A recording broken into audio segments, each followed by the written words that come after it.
Initiating moisture.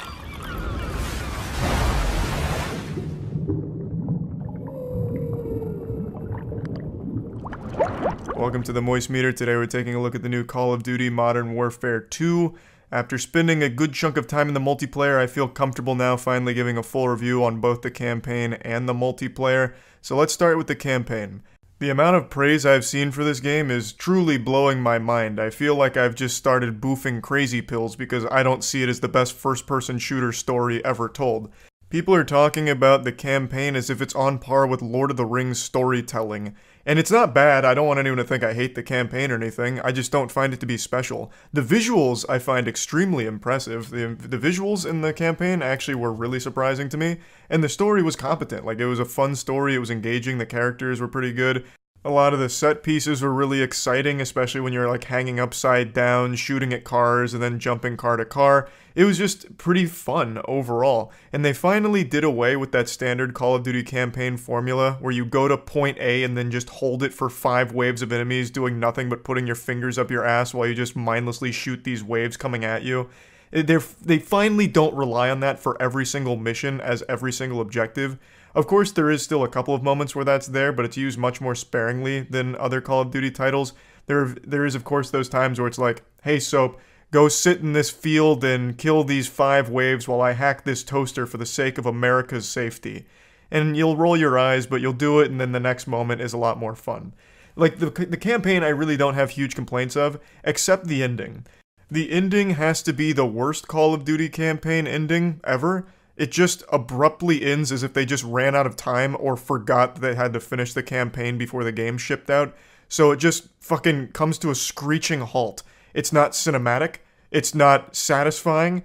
It's just 1 second, the enemy's there, the next second, they're not. I'm trying not to spoil it, and then once the enemy's not there, they're at a bar celebrating, and nothing in between. It's so underwhelming. The post-credit scene is hype as fuck, but the actual ending is absolute dog shit.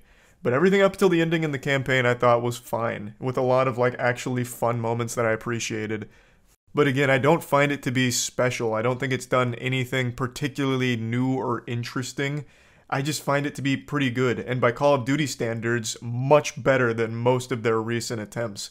But again, overall, it's just kind of like ordering a pizza from Papa John's. It's good, and that's about it. Nothing like you're going to be wiggling your finger about years from now, like, God damn, that was the best campaign ever. But for Call of Duty, it's good. Now let's move on to the multiplayer component. I hope you're sitting down, because if you're not, this news is going to blow you off your feet. It's pretty much exactly what you'd expect. The same standard Call of Duty experience that you're used to getting over the last decade, you get here.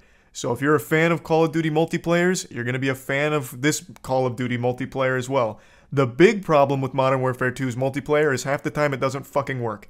I've had a ton of game crashes now, and sometimes I just can't even get a server to load for me, and this is a well-known problem right now with the game apparently. A lot of people are having performance issues as well as crashing.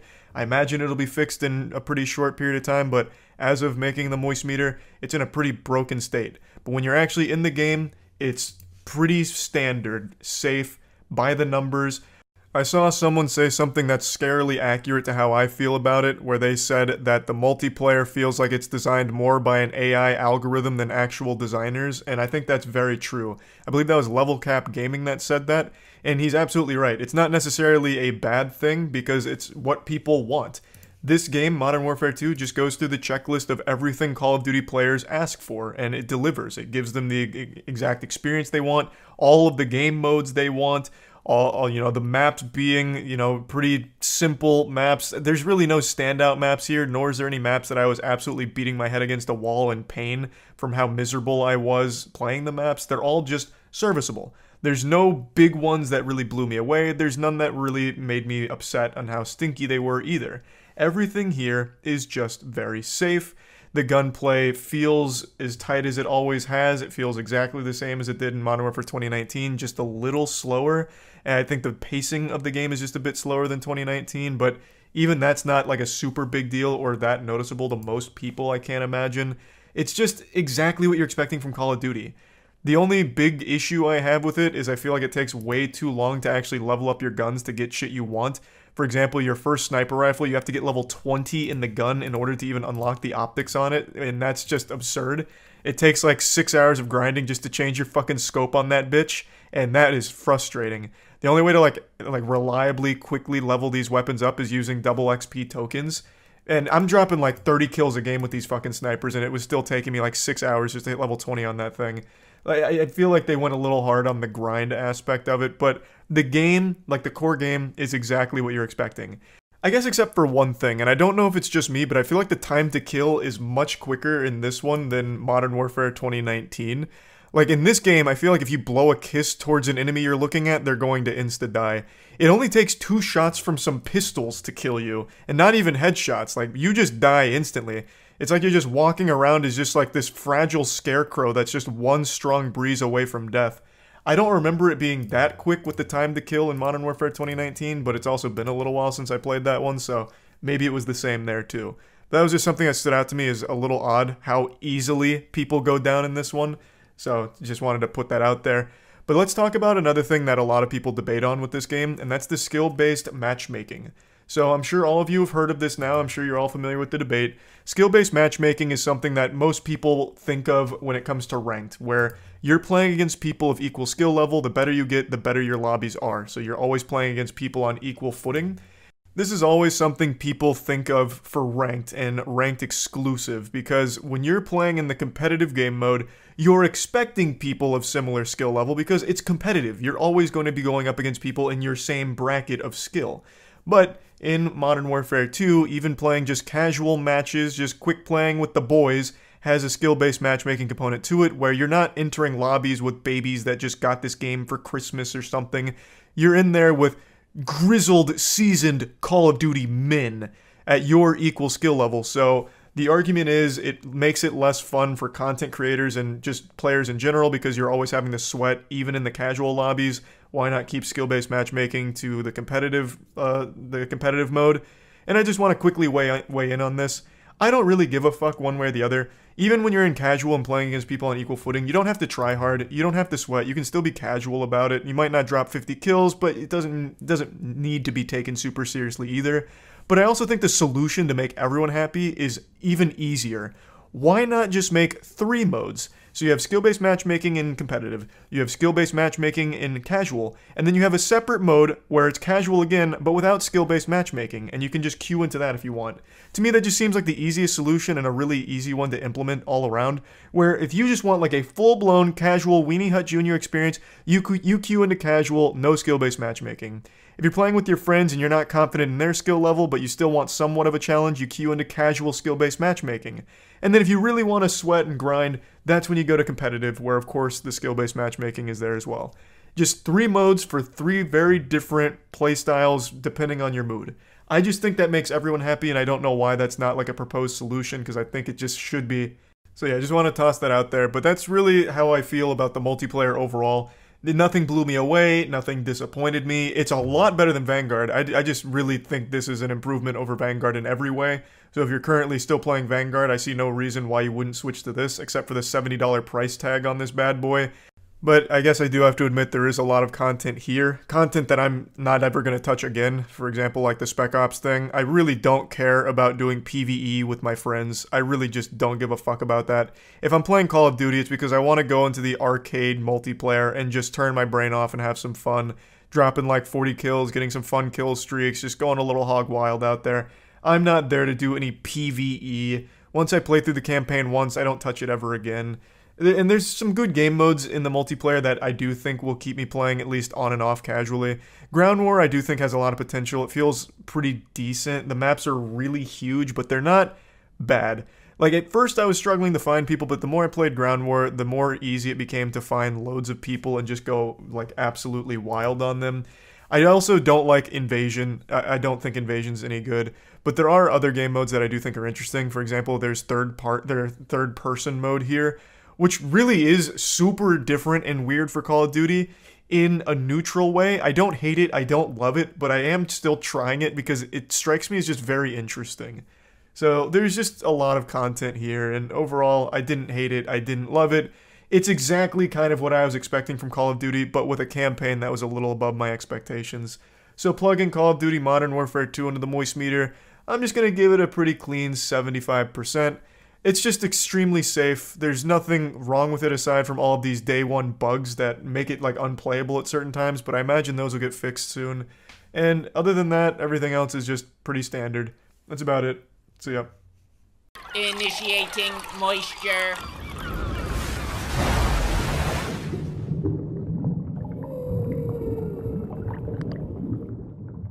Welcome to the Moist Meter. Today we're taking a look at Sifu, a game that really makes you feel like a fucking idiot for being bad at it. The game is extremely difficult, and because of this, for some reason people compare it to Dark Souls, as always, because apparently Dark Souls invented difficulty, but this game has pretty much nothing in common with Dark Souls. I want to set that record straight now, but it is a super difficult game that focuses around some great martial arts and some really interesting gameplay design choices that I really appreciated. I thought the entire experience was fantastic, albeit a very short one.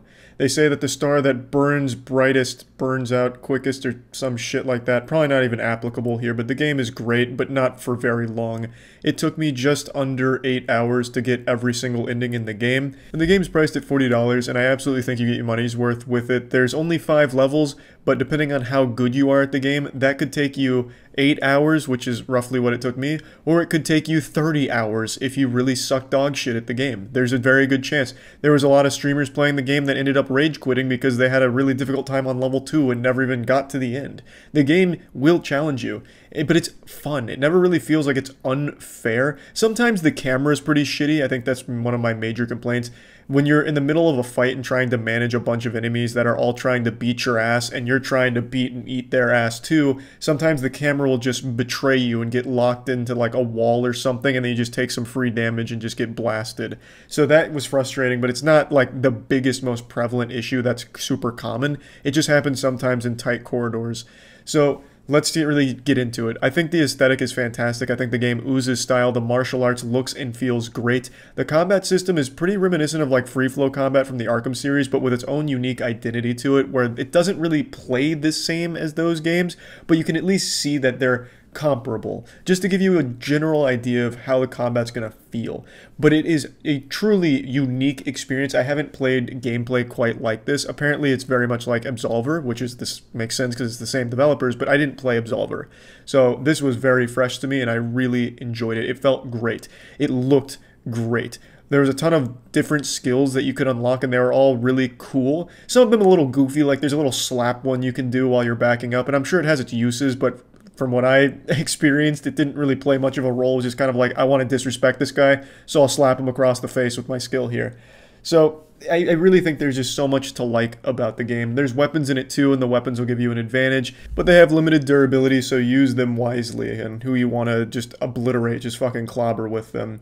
And if you get hit by an enemy's weapon, kiss your youth goodbye, because that shit is ending you on the spot. It does so much damage to get hit by an enemy's weapon, and that's a big thing here. The game is challenging, and enemies do a lot of damage to you. And there's a really unique system here, where you start the game at 20 years old, and let's say you die. Well, instead of just like restarting from a checkpoint or restarting the whole level, you can revive yourself, but it adds an extra year to your age. So now you revive and you're 21 years old. You just stand up and now you got fucking gray hairs sprouting from your face and you're ready to keep beating ass.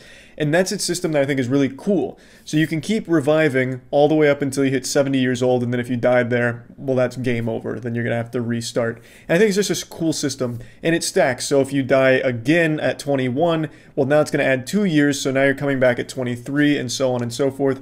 You can shave years off, not by using like biotin or Botox or whatever, but by killing strong enemies. They will take a year off, so when you die, instead of adding 2, it'll only add 1, but you never go backwards in age. So if you hit 26, you can never go back to 25. It's a really cool system that keeps it fresh, and there's these marks that you'll hit, like when you go to 30, you do more damage, but your health decreases. 40, even more damage, lower health. 50, same story. So as you age, you're doing more damage, but taking more damage at the same time. Very cool system, and I really appreciated it. It's just, there was so much depth to its combat, it just never got stale at all. And it is challenging. It's going to challenge most people, because parrying in this game is tight. It is very strict timing, and it's going to be tough for people to get a grasp on it. It took me all the way till the final boss to really start nailing parrying, because the final boss is a big skill check. You're going to really need to master parrying if you're ready to take on the final boss and really want to make a good run out of it. So parrying is something that's difficult. There are dodging options as well, but it's not like it's a great get out of jail free card where you can just dodge everything and be okay using iframes. That is also pretty tight. You can't just spam it. Of course, there are ways to cheese some of the bosses, but it takes out a lot of the fun if you do that approach, I would argue. It's just a really fun game. The gameplay just feels good, and I love the challenge, and I love the unique system with the aging. It just all works. I also really just appreciated the levels themselves because I thought they were very fun in their design. They draw obvious references to martial arts movies or scenes. For example, the very first level, when you're going through like a tight hallway in a hotel, you'll notice that it's very similar to like The Raid Redemption, you know? You'll be able to notice like, hey, this kind of reminds me of that scene from this fucking badass movie where they were using martial arts. Level 2, there's the club, and it seems pretty reminiscent of the John Wick club scene. And I think it's on purpose, obviously. I think it's a nod to those properties, and I just appreciate it. And even if I'm wrong and it's not, it just happens to be kind of similar in its appearance, it's still great level design. It's still fun to navigate those levels. And a fun thing about the gameplay mechanic itself that I haven't mentioned when it comes to going through these levels is if you do game over and you go back to the beginning of the level, there are things that you can get throughout that are like little key cards or keys themselves that act as shortcuts. So when you restart the level, you might not have to go through the whole thing. You can instead just open a door that was previously locked. Also, when it comes to skills, if you game over, those skills don't carry over unless you unlock them 5 times as a permanent unlock in your arsenal. So there's just a lot of depth to it, and it was just super fun. It really was. The bosses I thought were all great in their design, except for the 4th boss. The 4th boss was surprisingly just super easy, just a big pushover. Really, the whole 4th level was kind of weak. Levels 1 through 3 were fantastic, and the 3rd boss was an absolute pain in the ass, a genuine nightmare. I think the 3rd boss is the hardest in the game. And then you go to the 4th boss, and it's Weenie Hut Jr. All of the 4th level is about just fighting through a pretty bland environment before you get to a pretty underwhelming boss fight. So level 4 wasn't great, but then level 5 picks everything back up and brings that life back. And the final boss is super satisfying. And I guess it's time to talk about the narrative.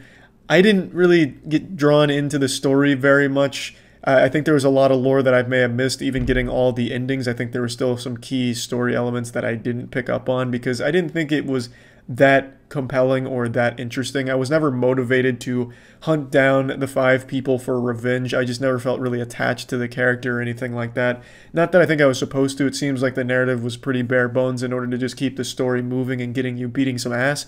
So it served its purpose, but it's nothing special either. Plugging Sifu into the moist meter, I'm giving it a nice 90%. I think this is just a great game, takes some risks, and I think they all pay off, and I think it's just an absolutely wonderful experience, like I really do. And I also appreciated that it's put at the $40 mark instead of $60, even though I think this could have easily been marketed and pushed as a $60 game because it is that good. I do appreciate that it's the lower price point because there's only 5 levels to it. If you're really good at the game, you could probably beat all 5 levels in like 2, maybe 3 hours. For example, when I went back to do the all true ending, you have to spare bosses, and to spare a boss, you basically have to break them twice. So I had to go through every boss again, and it only took me about an hour and a half to do all 5 bosses to get that true ending. So I basically speedran the game in an hour and a half, whereas previously it took me like 6.5 hours or so to do it. So yeah, if you're good at the game, you can really blast through all of the content that it has to offer quickly, but you'll still enjoy it every second of the way. So yeah, that's about it. So yeah. Initiating moisture.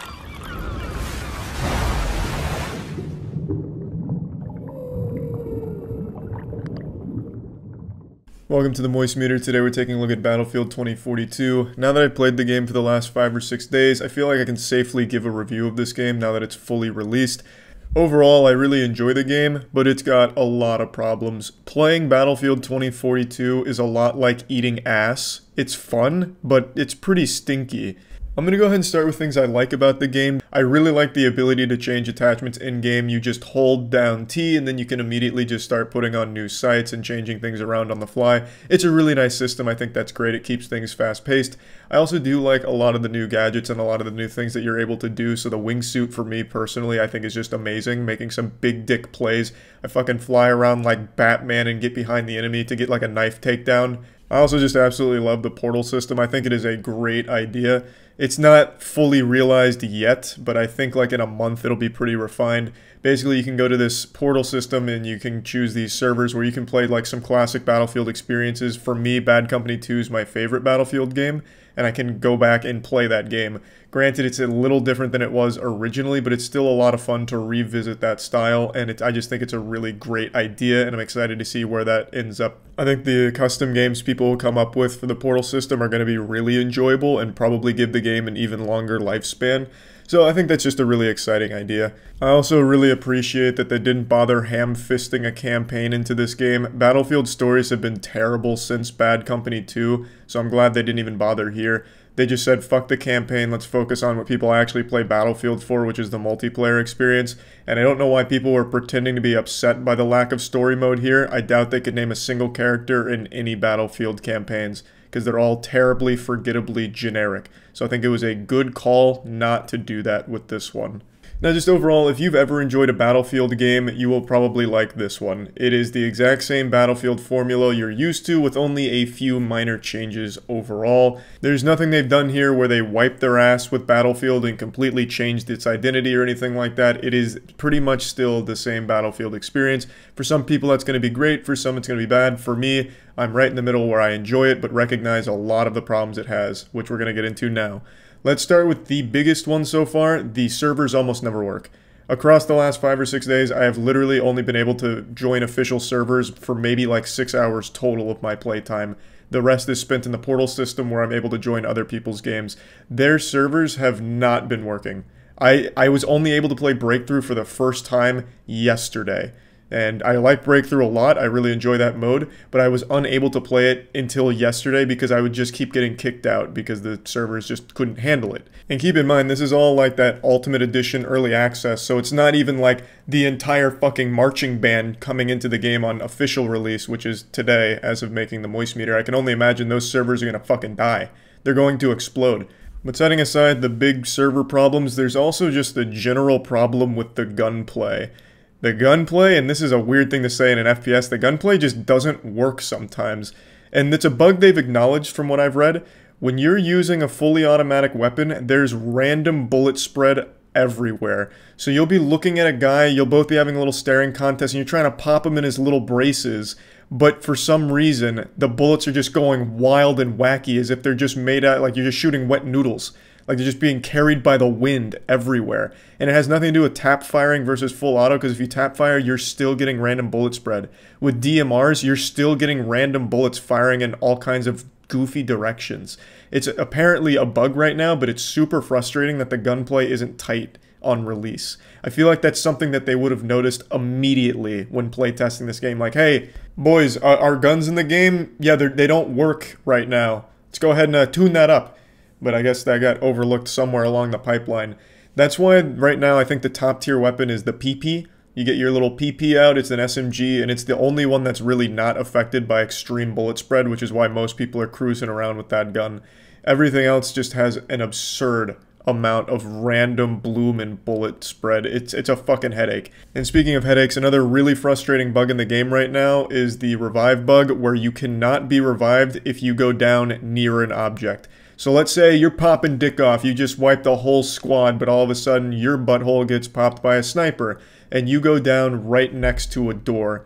Your team can't revive you because you're too close to that door. And that goes for anything. Like, let's say you go down near a piece of debris, like a tank just got blown up and its carcass is next to you and you happen to go down. You can't be revived because you're too close to that. And it's not something that only happens occasionally. This is every single time. This is another bug I don't understand how it ever made it to the live game. Because every time you go down near something, your team can't revive you. I can't count the number of times I've been with my whole squad and I get sniped, and then they just fucking stare at me, and then they come over and try and revive me, but they just end up like teabagging me because they're trying to find the prompt to revive me, but it doesn't exist because it's glitched. I'm too close to, you know, a fucking piece of bubble gum that's on the battlefield. Like, you have to be completely isolated from everything around you in order to be revived. If there is even like a shell casing near you, you will not be able to be revived by your team.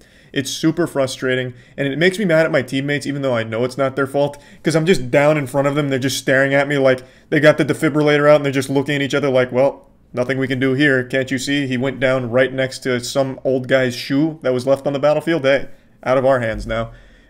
I just can't imagine how this bug actually slipped into the full game here, because it happens every single time you go down near anything. It's so silly. Unfortunately, there is a lot of other bugs in the game as well. There was even one so bad that it would give you invincibility pretty much, where one of the characters, I think it was Dozer's his name, he had this shield where you could basically just be immortal. It would have you come into the game as the fucking Juggernaut. You were able to put that shield on and make yourself impossible to get killed. And when they re-enabled that gadget, it was still broken where you could just get shot point blank by a tank shell and not die. So, like, there's a lot of things in here, a lot of these bugs that I don't understand how they ever made it. Because they're, like, completely obvious, glaring issues that are somehow still present in the game. There's also a huge issue with rubber banding in games. A lot of the servers are laggy, even when you do go to the official ones. There's a lot of desync problems. Really, there is a lot of jank to this game. Like I said, I still am enjoying it overall, but I have to point out these problems. And these are things that people are absolutely going to notice and feel. And I think in particular, the thing that's going to make people the angriest is that random bloom and bullet spread. I think people are going to be really upset at how inconsistent the gunplay feels during an intense firefight. I really like the pacing of the game, especially in Breakthrough, so you're going to get in these close quarters fights, or even maybe even medium long range fights, and you're just going to lose due to no fault of your own, just because bullets decided to, you know, go to a different fucking dimension on their journey to their target. So that's definitely the biggest one that I'd like to point out. I also don't like the UI in this game very much. It's very confusing. It's also really counterintuitive. I just don't like the UI, like, at all in this game. And I also don't really see the point of these class specialists. Like, there's no reason for them. Pretty much every character in this game can do exactly the same thing. Everyone's a medic, everyone's an engineer, everyone can do all of the same things. The only difference between these classes, these specialists, is like that one ability, like the wingsuit I mentioned, which is cool, I do enjoy that. But at that point, why not just make it one soldier you play as and you can just choose the wingsuit as well as the other shit? Because literally, there's only one difference that separates these classes from each other. Everything else, they can all do the same shit. It's not like in other Battlefield games where, you know, I've brought up Bad Company 2 a lot already. Bad Company 2, you'll have the Recon class who's focused on sniping as well as spotting. You'll have the Medic class who's focused on healing and reviving, and those are what they specialize in. In this game, any class can do those things. Every class is a jack of all trades. There's nothing that they specialize in that is impactful. They just have one different ability. So really, what was the point of even having that system in the first place? And now let's talk about the maps. The maps, I don't think are awful, but they're not good either. The maps are super, super open, especially compared to older Battlefield maps. Everything just feels like it's a giant box with like a few hills, and there's only a couple ways of approaching a firefight. Like, almost all of the fights you're gonna have are just like out in the open.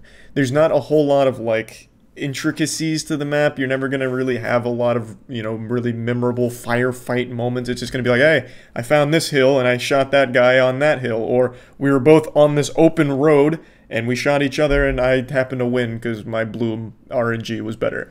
Like, I just don't think the maps complement a really fun style of gameplay, and I just think there's a huge problem with the size of the maps. The maps are just way too big. Like, they added more players here, you know, it's 64v64, but the maps are just too fucking big. Running from point A to point B will genuinely take like 6 real-world minutes at full sprint if you can't spawn in a vehicle. It takes so long, so get ready to run around a lot, because that's going to be the bulk of your gameplay in a round. But once you do get there, it won't be hard to find people, which is nice. It's just, goddamn, it takes a while to get there. So, again, I don't think the maps are the worst in the Battlefield series, but they're definitely not that great either. So let's go ahead and plug Battlefield 2042 into the moist meter. I'm giving it a 65% in its current state. I really do think in like 3 or 6 months from now, this game's going to be extremely good. It's just right now, it's so rough. It feels like they rushed to get this game out as quickly as possible with some glaring issues that needed to be addressed. Because it's going to put a sour taste in a lot of people's mouth here. There's no doubt in my mind. But like I said, I have been enjoying the game even in spite of all these problems. And I think the portal system has a lot of potential to be an extremely fun tool. And I'm excited to see where that goes. But yeah, there's a lot of bugs and problems that need to be fixed in the game. And hopefully we'll get to that pretty soon. Hey guys, Jackson here. Well, let's talk about Helix mattresses. I'm sure you've all heard the saying that a mattress is the most important thing you'll ever buy. And think about it.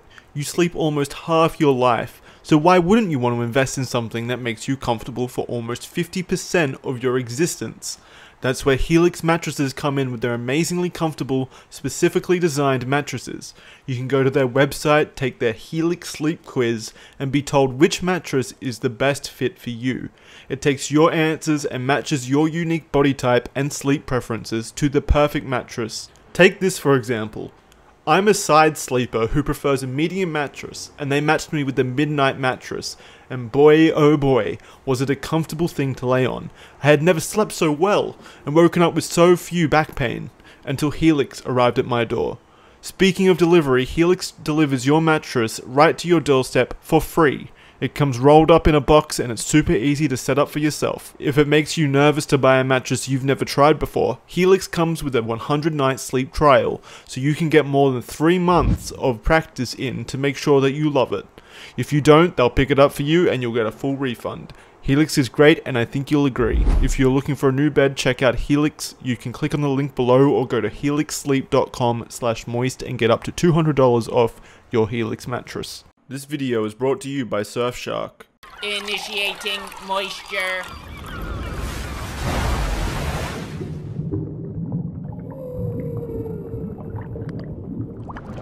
Welcome to the Moist Meter. Today we're taking a look at the highly anticipated masterpiece, Bugsnax. Bugsnax is to the PlayStation 5 what Halo was to the Xbox. It's a fucking system seller. Now, all jokes aside, Bugsnax is a good game. Now, I know for like the last 8 months or whatever it's been since the game was announced, everyone was joking about how Bugsnax would be the title to finally overthrow GTA 5 for the highest grossing video game of all time and stuff like that. Just making jokes about the game, and most people didn't think it'd actually be very good. But I'm pleasantly surprised to say that the game is good, like surprisingly good. I was definitely joking around with that shit as well, and I am absolutely delighted to say the game is unironically a good game. I don't have a single complaint about Bugsnax. Every character in this game is likable. All the writing is so goofily cheesy and self-aware that even bad jokes in it still just kind of make you smile. Even though they're like pretty fucking bad jokes, they'll still make you smile because it's like, the developers are in on it. They know what they're doing. They understand what this is coming across as. Now, make no mistake though, this is definitely a game geared towards a younger audience. That's not to say adults can't enjoy it. I definitely enjoyed it, but if you're one of those kind of dudes that's really insecure in his masculinity, who only like drinks muscle milk and talks about titties, you'll probably not want to play this game because it's cartoony and definitely geared towards a younger audience, but it is a fun game. Like, it is a game to kick back and just play casually, get a nice bit of lore. It's a really good narrative. It's just interesting and very different. So let's talk about the gameplay. The gameplay is all about catching Bugsnax, as the name would imply. Bugsnax are like drugs, but like a really hard form of drugs that the inhabitants of the island enjoy and are addicted to. So most of your 8-hour journey is spent collecting these Bugsnax. Each one has different ways of catching them. You have an assortment of traps that you'll use in combination with each other to lure Bugsnax in and catch them, and then feed them to the inhabitants, which then cause some kind of body horror modification on them where they take on like the arms of a strawberry or something. So you'll have your little sauce slingshot and be firing ketchup trying to lure a hamburger into a fly trap, and then you feed it to somebody and then they all of a sudden have a full fucking hamburger face and stuff like that.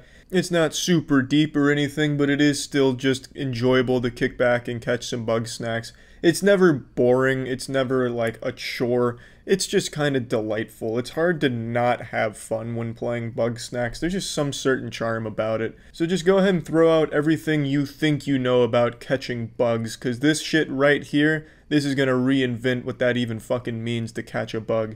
It's good. Gameplay's good.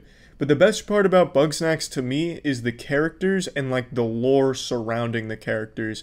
You're a journalist who goes to an island to interview the inhabitants. You also go on a mission to find a missing inhabitant of the island, Lisbert. And across that journey, you're going to learn a lot of things about a lot of different people. And they have some tragic backstories. Some of these get kind of dark. Not like super dark, it's not like one of the characters committed a war crime and is hiding out and is haunted by the PTSD of the sins they committed in the past or anything wild like that. But they do still have some depth to them, and they are very decently crafted stories surrounding the characters that I can really appreciate. And I really started to care for pretty much every character on the island. There's not like a bad character that you'd roll your eyes at, in my opinion. They're all very interesting and cute in their own way. And I just really like the relationships between all of them because they all like hate each other, then they like each other, then they party and shit. It's a fucking cute game. Like, I don't know what else to say. The characters have cool stories. The narrative is interesting. You're constantly wondering, what are Bugsnax? Where is Lisbert? What happened to Lisbert? Then you're hearing these like urban legends of Sasquatch and the giant queen Bugsnax roaming the area. There's just a lot of moving parts to the narrative that I really appreciate. And visually, I really like the game. I think the game's visuals are really reminiscent of like an old school game that's just really full of imagination and creativity. And it's just really hard not to enjoy your time on the island, going to all the different places, catching all the different Bugsnax, and just learning about everyone and everything going around. I really enjoyed it. Now, plugging Bugsnax, oh, it also has a really good soundtrack, by the way. The soundtrack absolutely bangs. This shit is constantly slapping. I really appreciated the music in the game. So, plugging Bugsnax into the moist meter, I'm giving it an 85%. Now, I know Bugsnax enthusiasts right now are getting a little heated, wondering why the fuck it's kind of low when I have zero complaints, literally zero complaints. And the reason is, just because I have no complaints doesn't mean I think this is a game that everyone's going to go out, buy, and enjoy. I definitely think there's going to be a large portion of people that just find the game boring or uninteresting. I wasn't one of those people, but I can definitely see that because the gameplay is not the most engaging thing in the world. You move around pretty slow. Getting from point A to point B does get a little tedious, but for me, that was just part of the little adventure and the fun. But for other people, that's going to be more of a hassle than anything, I imagine. So I really liked it, and I think it's a good game. But by no means is it a flawless, perfect game that everybody should play and everybody will enjoy. So that's how I'm justifying the 85%. But I will say, it really caught me by surprise because I was expecting nothing of Bugsnax, but I got a lot more than I expected. And the speedrun for this game, they have a great speedrun 80% route. Really fucking fun route. I really like the speedrun here. So that's also something to keep in mind. Good speedrun game. And yeah, that's really about it. So yeah. I've said it before and I'll say it again just in case you weren't listening to me and being stubborn. VPNs are essential for the modern day internet. So let's talk about Surfshark VPN. Surfshark VPN is an incredibly powerful VPN with robust tools that give users plenty of options in how they want to explore the internet safely and securely. There's also a 30-day money-back guarantee. Just in case you're not satisfied with it, you can try it for 30 days, get the money back. You can use it on unlimited devices. You're never going to be chained down to just one device using Surfshark VPN. You can keep everything protected. It also has clean web technology, which allows you to just explore the cyberspace securely. No ads, tracking, phishing, malware, anything like that. Everything is private, secure, and you never really have to worry about your data being leaked to places you don't want it going to. I always recommend VPN, so Surfshark is definitely a very good one. If you're interested in trying Surfshark, you can go to surfshark.deals/penguin to get 84% off a 2-year plan, as well as 4 extra months for free. So that's surfshark.deals/penguin, 84% off 2-year plan plus 4 months for free. So yeah. This episode was brought to you by Manscaped. Initiating moisture.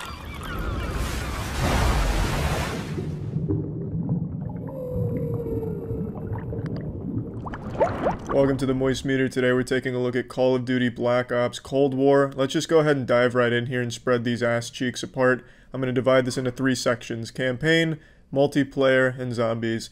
Campaign is actually really good. I know for like the last 5 years everyone says the campaign to Call of Duty is actually good this time around, and then I play it and I totally fucking forget every single character's name the second after the credits roll because they're not very good. This year, it is actually very good. The campaign was super fun and actually very different from previous entries into the franchise. So it's not long. I'm going to go ahead and tell you right now, there's only about 4 hours worth of glory here before she blows her load. So you're not going to get a whole lot of content out of the campaign, but you get like 4 to 5 hours of actually really enjoyable content. Now, it's actually probably closer to 5, maybe 6 if you do every side quest, but if you're just going for like the core story, you can blast through it in like 4. It is really fun. It's very different in the way that there's side missions, which I don't think Call of Duty even knew existed until this game, and it is really fleshed out. They have a compelling story with interesting characters, some that you'll recognize, and it's just super well put together. It's well written, it's beautiful to look at, the cutscenes are thrilling and great. There's really only one downside I even have about the campaign is sometimes you have to get on a turret for those boring-ass static turret sections that every shooter has, but, I mean, every shooter has them and they're always boring, so it's nothing, like, unique to this game. I just wish they had done away with that shit. But what they did actually get away from, and the best decision Call of Duty has made in the last 10 years in terms of its campaign, is getting away from doing those tedious fucking missions where you just stand in one place and defend it for 10 minutes from waves of enemies. There is nothing more mind-numbingly boring. The only challenge there is not falling asleep during those sections of those games. It is so fucking awful. And you know exactly what kind of objectives I'm talking about. In old Call of Duty campaigns, every mission would have 1 or 2 sections where you and your team were ordered to go to this fucking abandoned computer in this dilapidated warehouse full of syringes where you have to download the Applebee's menu onto a flash drive. And you have to sit there and defend it as it downloads slowly from 0 to 100%, defending it from waves of enemies. And it's terrible. It's absolutely awful. You're just sitting there, snot leaking out of your nose, drooling, praying any wave will be the last one until you're finally done from that purgatory, that fucking hell. In this game, there's not a single one of those that I can recall. I take that back. There is one that I can recall, and it only lasts for about 2 minutes, and it's at the very end of an extremely good mission, so I forgive it. I am so glad there weren't very many of these. It was such a refreshing breath of air. It is so nice that in this game they actually prioritized just delivering a full nuts-to-butts narrative and high-action combat experience, and I really appreciate it. And not every mission is the same, you know, run and gun, shoot, and titties all over the place. There's actually some stealth missions that are really well put together, and kind of like almost a pseudo open world at one section where you can like go explore and find some other shit. Really, every mission has places that you can explore, find information that'll give you a new side mission that you can pursue at the evidence board. It's just really good and surprising. There's one section, well, I'm not going to spoil anything, but there's actually some very interesting elements at play here, so I really like the campaign. I really did, and I was super surprised that I did. I didn't expect it at all, and it lives up to the hype. The campaign in Cold War actually fucking bangs. And now we move into the multiplayer where things get real dirty. I'm talking this game is a dirty asshole when it comes to multiplayer. It's not fun. I like the gunplay in Modern Warfare. I thought that was at least a little different, and even though it prioritized, or benefited more from slower gameplay in it because the maps were fucking dog shit, this game takes it way back to the basics. Like, it feels like I'm playing a Call of Duty game from 8 years ago. It is the most generic Call of Duty has been in a long time. The gameplay in the multiplayer, like the actual gunplay and all that, is so generic. It's painful. It is so bland. It's like biting into styrofoam every single time you play a match in multiplayer. I didn't like it, like, at all. There's really no compliments I can give it. There's only 8 maps in the whole multiplayer or some shit like that. There's just not a lot of content when it comes to the multiplayer gameplay. The dirty bomb shit that they added, that's not fun. There's really no fun to be had if you're just playing competitive multiplayer. And you can't even call it competitive because there's no ranking system, so the whole game is basically casual with skill-based matchmaking, which makes no fucking sense. I know a lot of Twitter warriors, FPS warriors on Twitter like to get into a debate about skill-based matchmaking, and I think it's the dumbest debate of all time because it's stupid. Skill-based matchmaking in a game with no ranking system is the dumbest shit in the world. It's like having cereal, but instead of using milk with the cereal, you use nails. Every single game is basically a ranked game, but with no reward for it, so what the fuck is the point in making everyone play against sweaty players that are their own skill rating? What needs to happen, and what was solved in 2004 with Halo 2, is you have a ranked system, a ranked gameplay area, where every time you play ranked, you get levels, you rank up, you get certain things. League of Legends, you go from bronze, silver, gold, and you're playing against people your own level. That's the best way of doing skill-based matchmaking, not having the whole game be a blanket skill-based matchmaking where there's never anything casual. That's just not fun, and it makes no sense. Even casual players can't really enjoy that. See, what happens in a game, like let's take League for example, if you join into a casual game as a shitty player in League and you get stomped and paired against challenger players and your whole entire existence just gets blasted wide open by them, what you'll likely do is go to a ranked game mode where you're going to play against people in Bronze Division, play against people your own level. So basically then, the bad players will play ranked because they're playing people their own level instead of going into casual. It's a problem that solves itself. You don't need a full skill-based matchmaking system across the entire board of the game. It's stupid, especially when there's no ranking system to reward playing at this high level. If you're a good player and you're only playing against good players, you get nothing in return. It's just dumb. It's really fucking dumb. To not have just a casual playlist where it's just totally random like it has been for the last 20 fucking years makes no sense. I don't know why they're trying to reinvent the wheel here, but they're not just trying to reinvent the wheel, they're literally destroying the fucking wheel and hitting it with sledgehammers. The skill-based matchmaking system with no ranked is dumb. It's just objectively dumb. There's no debate to have here. All that being said, I was absolutely meat hammering everyone I played against in this game. 100%. So the skill-based matchmaking system, I just don't even think it fucking works. I was going literally 50 and 15 in most of these goddamn games. But it's just not fun. The game is not fun. I did have some challenging matches. I was clearly exaggerating. I definitely had some real slugfest challenging matches where I played like absolute shit. But no matter when you're doing great or doing poorly, it's just not very fun. It's a boring game. This game is like a parody of Call of Duty. Like if someone was trying to emulate Call of Duty 8 years ago, this is the game they would have made. The multiplayer is just not enjoyable. Now we move on to the last component of Black Ops Cold War, which is zombies. And zombies, as it has been for a long time, is still very enjoyable. I have zero fucking complaints about zombies. I never really do. The gameplay, the game mode is just really fun. And I do like this lore they build up, their Easter egg. I really just like pretty much everything about zombies. It's the perfect blend of being able to just play it for fun, kick back, shoot the shit, and just, you know, kill some zombies here and there. And there is a level, a very high skill ceiling where you can make a lot of cool shit happen in the game mode and do a lot of really impressive cool shit. Zombies still bangs. I have no complaints about it. It's a little bit different from previous entries, but it's not overly different. I don't know why people are going wild about how big the changes are, because, I mean, I guess I'm not like a hardcore zombies guy. I don't really notice any massive sweeping changes to zombies. It's still just as fun as I would have expected it to be. And yeah, that really covers all of zombies. If you like zombies in any of the other games, you're going to like it here. If you didn't like it in any of the other games, I don't think it's going to win you over here, but it's still just a good time, I'd say. So, taking all of this into consideration, plugging Call of Duty Black Ops Cold War into the moist meter, I'm giving it a 70%. And 70% you're probably saying is kind of low, because I really like the campaign and I like zombies. The only thing I didn't like was the multiplayer. But you have to understand, Call of Duty is built around its multiplayer. That's really what most people play it for. No one really plays Call of Duty for the campaigns.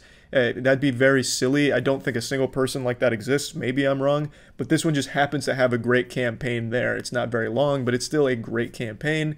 And zombies is just a fun mode to kick back with friends on, but I don't think anyone's buying Call of Duty for zombies either. When someone buys Call of Duty, I imagine it's for the multiplayer, and the multiplayer here is just not very good. It is really bland and very boring. And that's really just about it. It's holiday season, and you know what that means. It's time to trim the sacred bush, and the only way to really make sure that the job gets done efficiently and safely is by using Manscaped. Manscaped.com has all of the products that you need to keep yourself looking your best, feeling your best, becoming a real man. And when it comes to trimming your balls, your stinky, putrid balls like mine, you need something that is both powerful and isn't going to rip your entire dick off. And that's why they have the Lawnmower 3.0, which comes with skin-safe technology so you're not accidentally hurting yourself, eviscerating yourself down there, and it is extremely efficient at what it does. I've never had an injury with it, when prior I had a couple injuries using other devices. So far, the Lawnmower 3.0 has been taking good care of me. And you can also get the Perfect Package Kit 3.0, which comes with some anti-chafing ball deodorant and moisturizer so you ain't stinking down there. Really, Manscaped just has everything you need to be your best. So if you're interested in trying Manscaped products this holiday season, you can go to manscaped.com/moist to get 20% off and free shipping. That's manscaped.com/moist for 20% off and free shipping. This episode is brought to you by Raycon. Initiating moisture.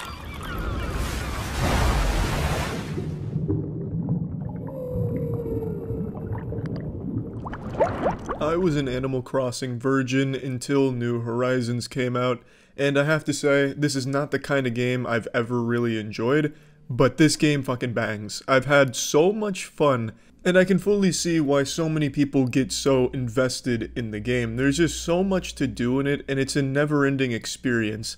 Now, for me personally, I found most of the fun to be sharing the experience with others. I streamed a lot of Animal Crossing at twitch.tv/moistcritical, and the most fun would be when I opened up the floodgates and let the stream come in. I'd march right up to my airport staff, I'd say, "Orville, unlock that door."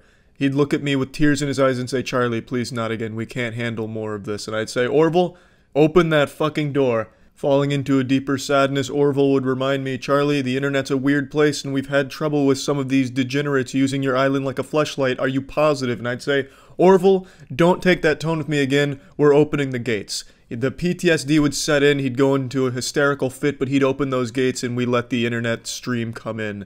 And I basically turned my island into a sexual paradise. Basically, I turned my island into OnlyFans.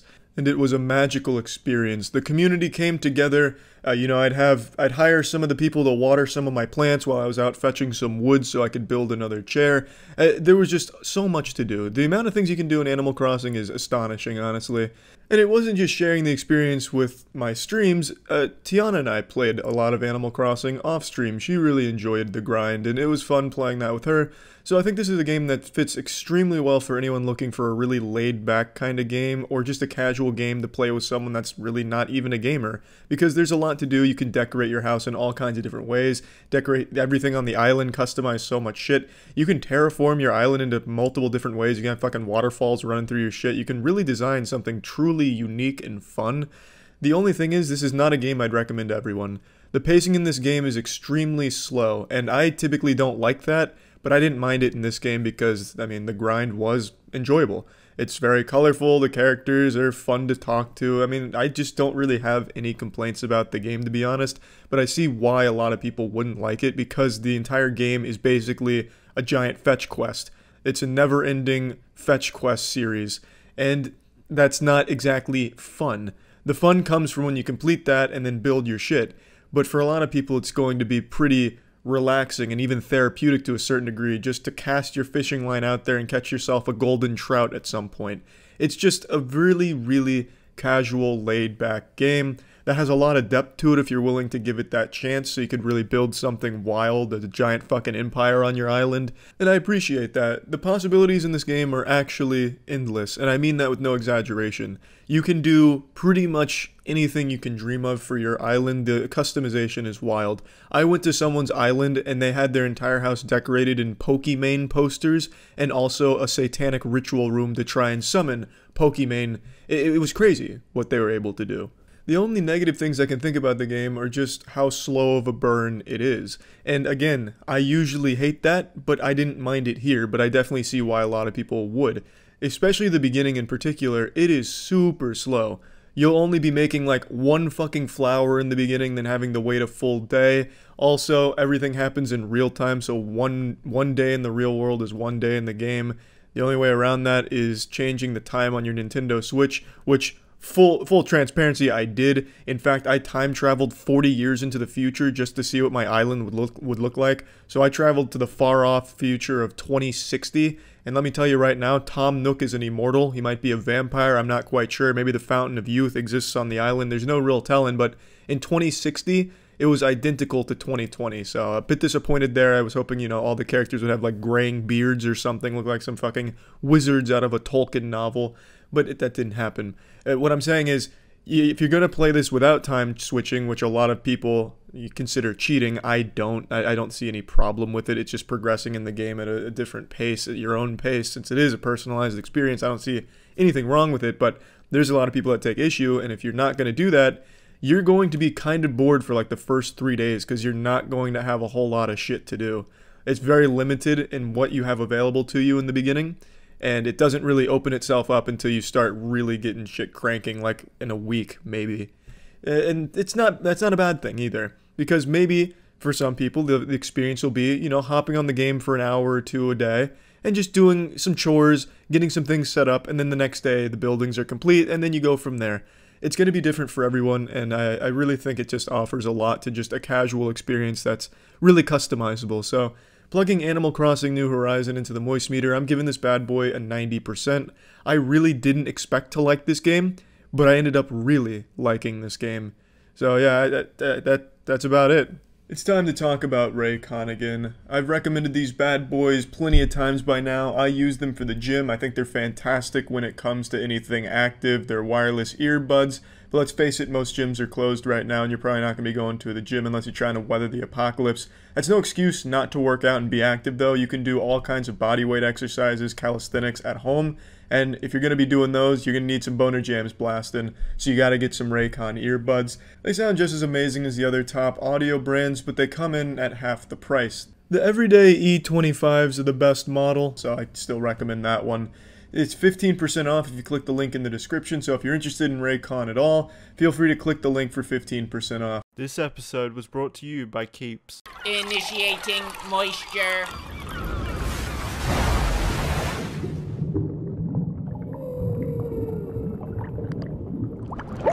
Welcome to the Moist Meter. Today we're looking at Dragon Ball Z Kakarot.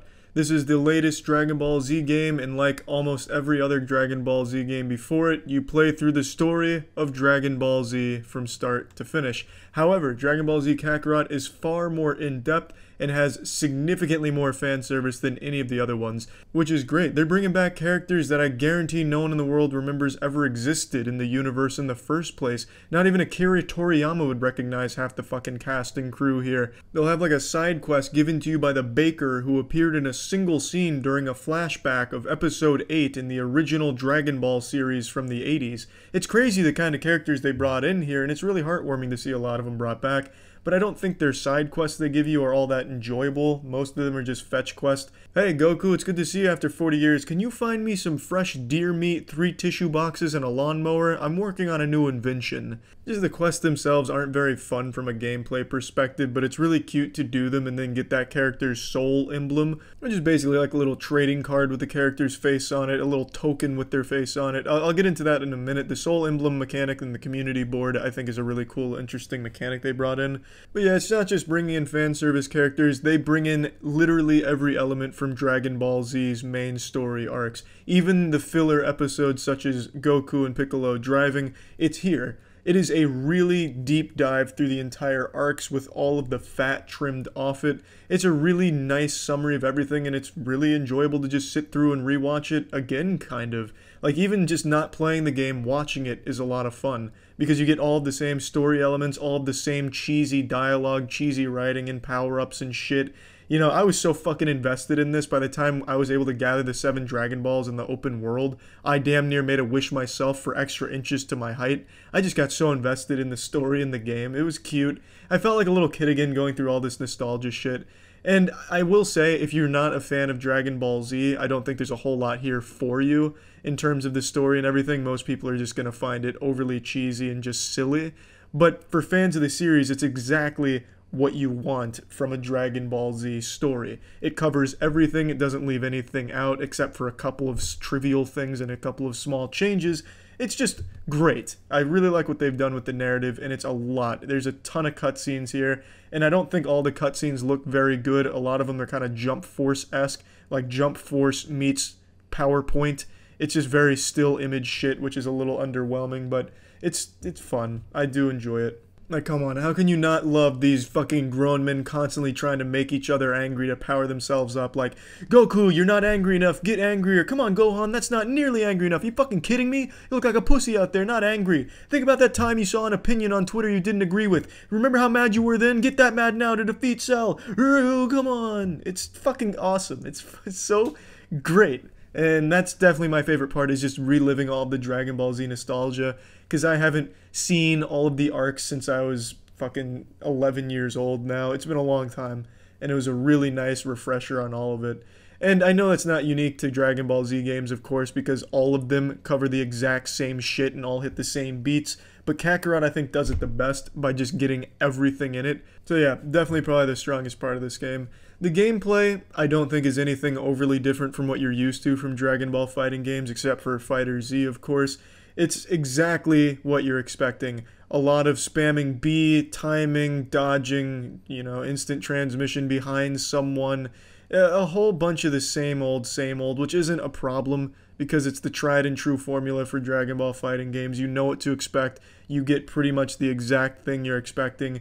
They have a super ability level up deal where you collect orbs in the world or through battle or through the story, and you're able to upgrade your different attacks, different supers, get new abilities and new bonuses that you stack on your characters. So you can switch things out, change things around, but the gameplay at its core is exactly what you're expecting from a Dragon Ball Z fighting game. Now, one new mechanic that I mentioned a moment ago that I really like is the whole soul emblem and community board. The community board is something that they brought in here where there's different categories where all of your soul emblems can fit into. For example, every main character has a soul emblem, Goku, all of them, and they each come with different values for each different category they can be in, like Z Fighter, training, they all have different numbers. And you put these soul emblems in the board, and as you match other characters in the community board, you get bonuses. You know, some bonuses give you bonus XP, some give you more damage, all kinds of different bonuses that you're able to unlock by putting new soul emblems in there that you get from the story or through the side missions. And I think that's a lot of fun to keep amping up your power, making yourself more powerful, making the grind easier. You know, maybe you want to collect more items in the world or get more money. Well, then you'd overload some of those categories that give you those bonuses with some soul emblems that fit there, and then you can give them gifts that increase it further. I just found that system to be very nice and just kind of a cute little twist that was able to just amp the gameplay up a little bit more for me and add a little bit of strategy and preparation. Now, the open world is something that I know a lot of people are curious about. I don't think the open world really adds all that much to this game. It's kind of just barren. There's not a whole lot to do. There's side quests in there, sure. But I mean, I don't think there's anyone that's going to go wild over the fishing mechanics you can do in the open world, where you just slap a fucking butt plug in your ass as Goku and dangle that shit in a river and wait for a fish to bite, and then you bring it up and kick it down. It's not overly fun to fish. Hunting is equally as unfun, where you just go around sticking your whole entire fist up a deer's asshole to get its meat. There's also dinosaurs that you ki blast and then you get dinosaur meat. I don't think anything the open world has is overly enjoyable. The random encounters and the villain encounters aren't very fun either, because it's just the same repeating 3 or 4 enemies. So you just keep fighting the same shit in the open world and getting very trivial rewards from it, so it's never worth the investment. And they also have these orbs floating around every area, so you can collect all of these orbs and apples and onions. But that's not exactly what I give a fuck about in Dragon Ball, is collecting apples and onions. I just want to be beating some ass and getting a goofy story. So it's just, I don't think the open world is all that great. It is big. There's a lot to explore. There is a ton of shit in the open world. And there is a lot of side characters, of course, scattered throughout it. But it's just not... It's not very fun to just go around doing the hunting and fishing and shit like that. There's just not a whole lot of value there. But if you want to talk about pure size of it, it is impressive with how big it is. I wasn't expecting that. Now, the game will take you anywhere from 30 to 40 hours to complete. It took me just under 30 hours to beat it from start to finish, and that was without doing all of the side quests. I did a ton of them because I got kind of addicted to getting soul emblems, so I'd bring like the Ginyu Force back with a Dragon Ball Wish just to get their soul emblems, which was fucking tedious as shit. But just doing, you know, all the side quests and everything, like 100%ing this game, I could absolutely see it take anywhere from 40 to 60 hours. There's a lot of content in the game, but I don't think all of it's good. I know everyone always likes to, you know, brag about how long a game's playtime is. You know, $60 and you get 50 hours worth of entertainment out of it. It's great. But I don't agree with that. I don't think that's a good selling point. Yeah, you get 50 hours, but are all 50 hours good? I'd rather have a $60 game that's 8 hours long, but all 8 hours are great, as opposed to a 50-hour game where 12 hours are great, and then all the rest fucking sucks and is tedious and is just padding for time. That's kind of how I feel with Dragon Ball Z Kakarot. A lot of even the main story missions are just fetch quests. Hey Goku, we're in the middle of a filler arc, so do you mind going and getting some meteorite that crashed in the middle of, you know, the fucking Cell Games arena somewhere over there? Oh yeah, just use your senses, you'll find it, it'll be fun, bring it back. That's boring missions, and again, most of the side missions are boring too, that are fetch missions.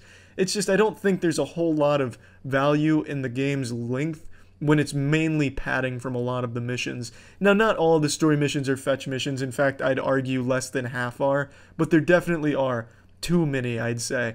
The majority of the missions, you're either going to get an immediate fight or immediately going out to fetch some shit. Also, I'd like to say, half of the side missions in terms of their XP are totally fucking worthless in comparison to the story missions. For a single story mission, you can get 3 million XP For a single side mission, you get like 3k. That's towards the end of the game, but that's the difference between a side mission and a story mission. You get so much more XP doing story missions than you do side missions, so if you're trying to level up, the last thing you're going to want to do is go around fucking fetching shit for 3,000 XP. But you do get some good items from them, which could be worthwhile if you want to get your community board shit up. But I mean, the XP difference is remarkable. Plugging this into the moist meter, I'm giving Dragon Ball Z Kakarot a nice 65%. While I do love the story and all of its cheesy, goofy goodness, if you're not a fan of Dragon Ball already, there is absolutely nothing for you there. I imagine most people get turned off by it. And I also do like the gameplay, but it gets extremely tedious, and it really is the same fight over and over and over again. There's really nothing too innovative or new about the combat system. Not that it totally needs to reinvent it, but just something to kind of make it a little fresher. I guess they kind of tried. They'll have these like bullet hell sections where a boss enemy has a special attack, but even that's just one quick thing that lasts 10 seconds. That's nothing overly great. So the gameplay does get super samey and tedious after a little while and just boring and uninteresting at points. But I enjoyed the game overall. I'd say it was a lot of fun. I do think the side missions as well, really all the missions that involve fetch quests really needed to be addressed a little bit better. It seems like it just really wanted to pad out the playtime without any real justification for getting those items or any real story significance behind it. Just seemed like for the sake of making it long. Overall though, good game, had fun with it. Jackson here from the hair analyzing department over at Moisture HQ. Did you know Keeps is revolutionizing the way men are treated for hair loss? It's actually pretty incredible just how easy and affordable they have made keeping your hair on your head. With Keeps, you can visit a certified doctor online and get scientifically proven hair loss treatments delivered discreetly straight to your door. It's that easy and successful because Keeps treatments are up to 90% effective at reducing and stopping future hair loss. Find out just why nearly 100,000 men trust Keeps with the hairs on their heads by heading over to keeps.com/moist. If you're ready to take action and prevent hair loss, go to keeps.com/moist or click the link in the description to receive 50% off your first order. Once again, that's keeps.com/moist. Initiating moisture.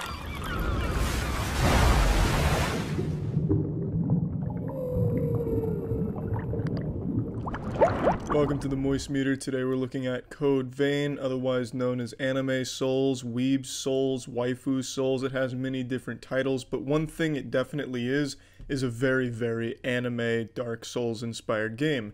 Nothing wrong with that. I think the game overall is very fun, so let's rumble. The biggest difference between this title and others in the genre is its emphasis on story. Most games that fall into this really put not much focus on a story. Yeah, they're there, and they're definitely good if you go out of your way to find the story elements, but this one is much more about a narrative that you follow, meeting characters developing, solving mysteries, and it's a lot of fun. Even though oftentimes it's extremely cheesy, it's not a bad thing, but this is genuinely some of the most anime shit I have ever seen in my life.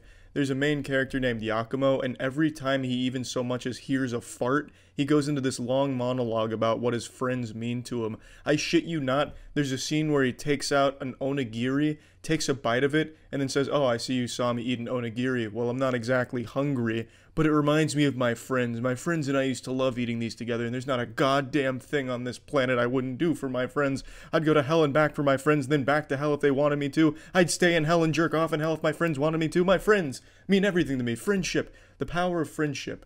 I can see why that would be off-putting to a lot of people who don't want to hear ramblings about the power of friendship, and there's a lot of big anime titties that jiggle around a lot. So if you're really not into that whole generic anime plotline dialogue and style, then there's not a lot here for you narratively. But if you don't mind the cheesiness and you don't mind some really lackluster voice acting in a lot of points in this game, it's a lot of fun. I think the story's well written and it's interesting and it keeps you invested in the characters. But you can skip the dialogue, you can skip the whole story if you want to, just kind of mash start through it like you're watching a RuneScape cutscene, you're just fucking hammering space to get through it.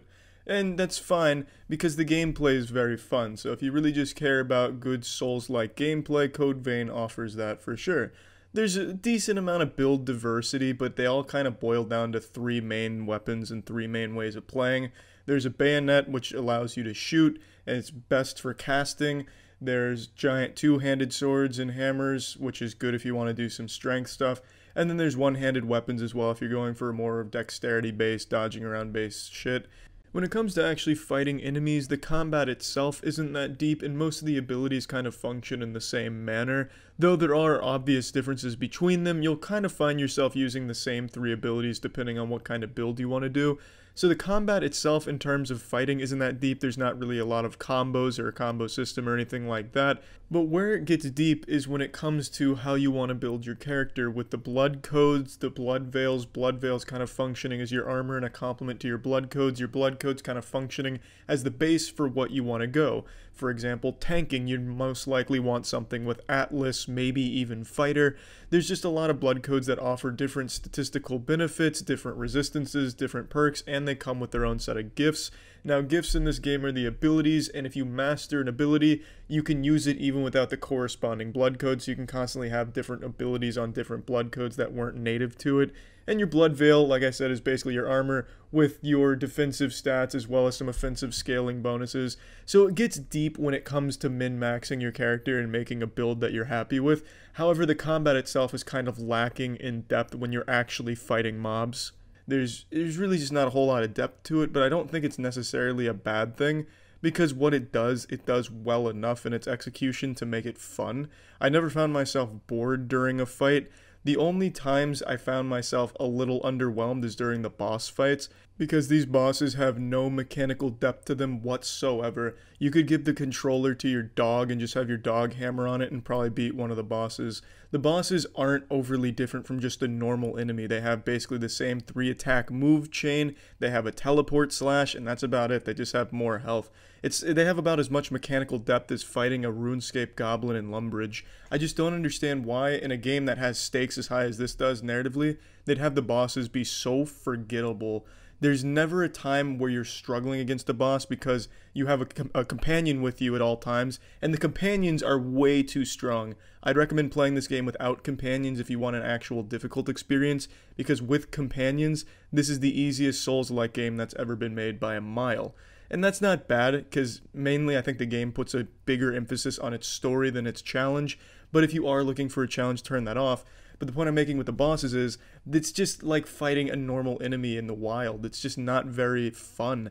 In the boss design, I think they're aesthetically cool. I think they look nice, but I would at least like their attacks and the battle itself to have a little more depth than just dodge 3 times, slap in the back 3 times, then they're staggered, they go down on one knee like they're praying, and then you just fucking hammer them and take their lunch money and poke them in the ass with your sword.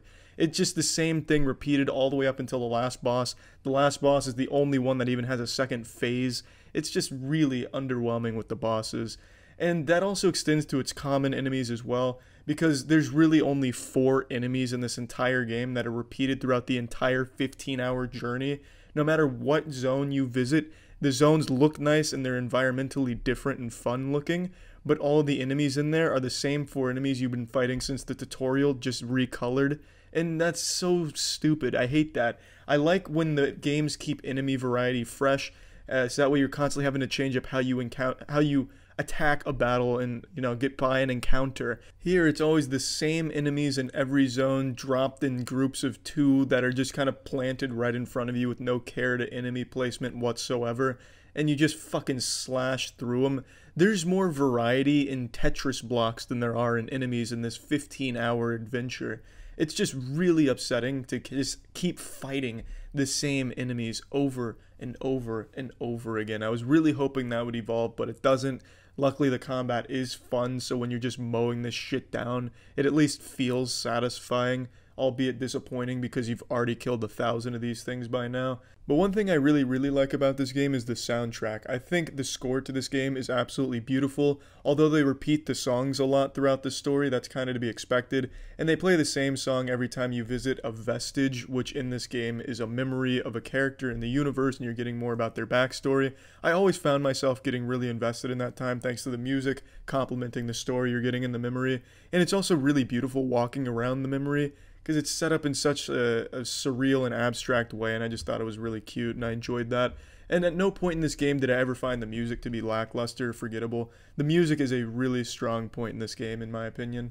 Another thing a lot of people might like is the ability to co-op the game. You can invite other players, your friends in, to play along with you, and then you have another player and a companion, so then you're just gangbanging everything. And that's a nice chaotic clusterfuck when you have that going on. But again, it takes away the challenge, whatever semblance of a challenge existed before you bring in your friend anyway. It's just fun to have that ability to just co-op these kind of games. Now, while I think the game is pretty flawed on a technical level, and there's a lot of things I feel it definitely could have done better, I really did find myself enjoying the game a lot. I really enjoyed the charm of the characters in the universe and the story. I loved the unapologetically anime storyline and writing and just feel of the game as a whole. And like I said, the combat never got tiresome. I did try and switch around builds a few times, although I always settled on going back to just a giant two-handed approach. It just seemed like the most efficient way. But I really do think this is a good game, not a great game. So plugging this into the moist meter, I'm giving Code Vein a nice 70%. I think it's a fun game with a really interesting story to offer, albeit one that I think could put people off of it big time. But even if you disregard the story, I think a lot of people will like toying around with the builds and finding everything, and then just finding a playstyle that suits you best for the combat. Even though the combat's not hard, it's fun to experiment with. And just overall, I think it was a fun game. That's about it. So yeah. Initiating moisture.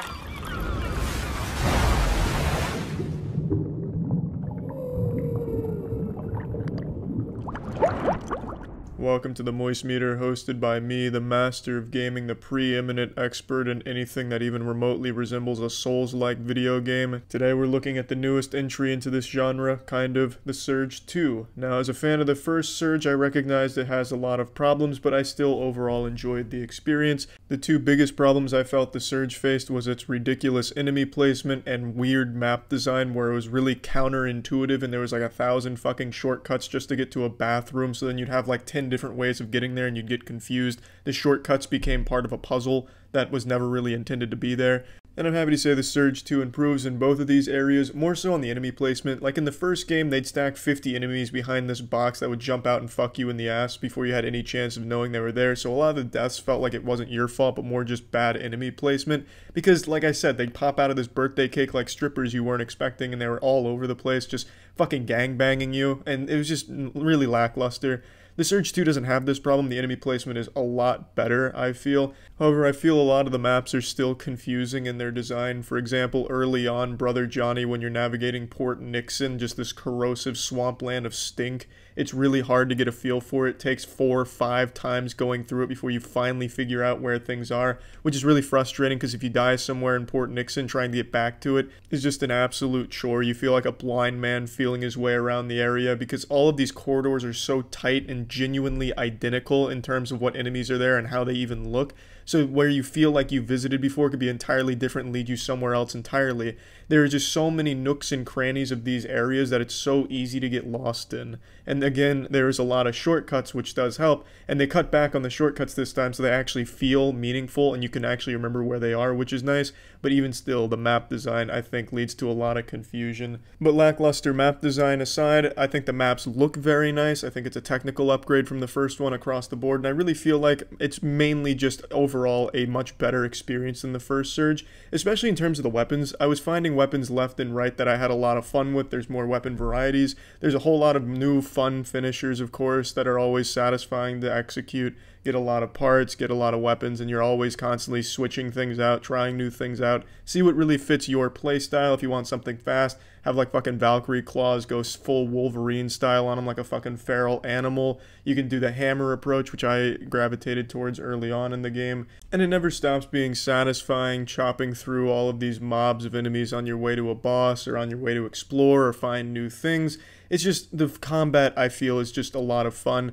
It's a little clunky at times, and yes, there's a lot of bugs. Sometimes you'll go for a finisher on them and they'll fall through the map, and all of a sudden you're fucking doing your finisher on the dude's ghost, which isn't a game-breaking experience or anything. I also really like the crafting and upgrade system. I find that to be entirely unique in the genre, that I just have a lot of fun chopping off certain body parts. You know, you target the right arm, get a nice weapon. I really enjoy that, collect more of the right arms of that gear, level things up. I really like the way they approach the crafting and upgrading. I think it just leads to a lot of fun, and it makes you want to go out and kill a bunch of enemies instead of run by them in a speed run.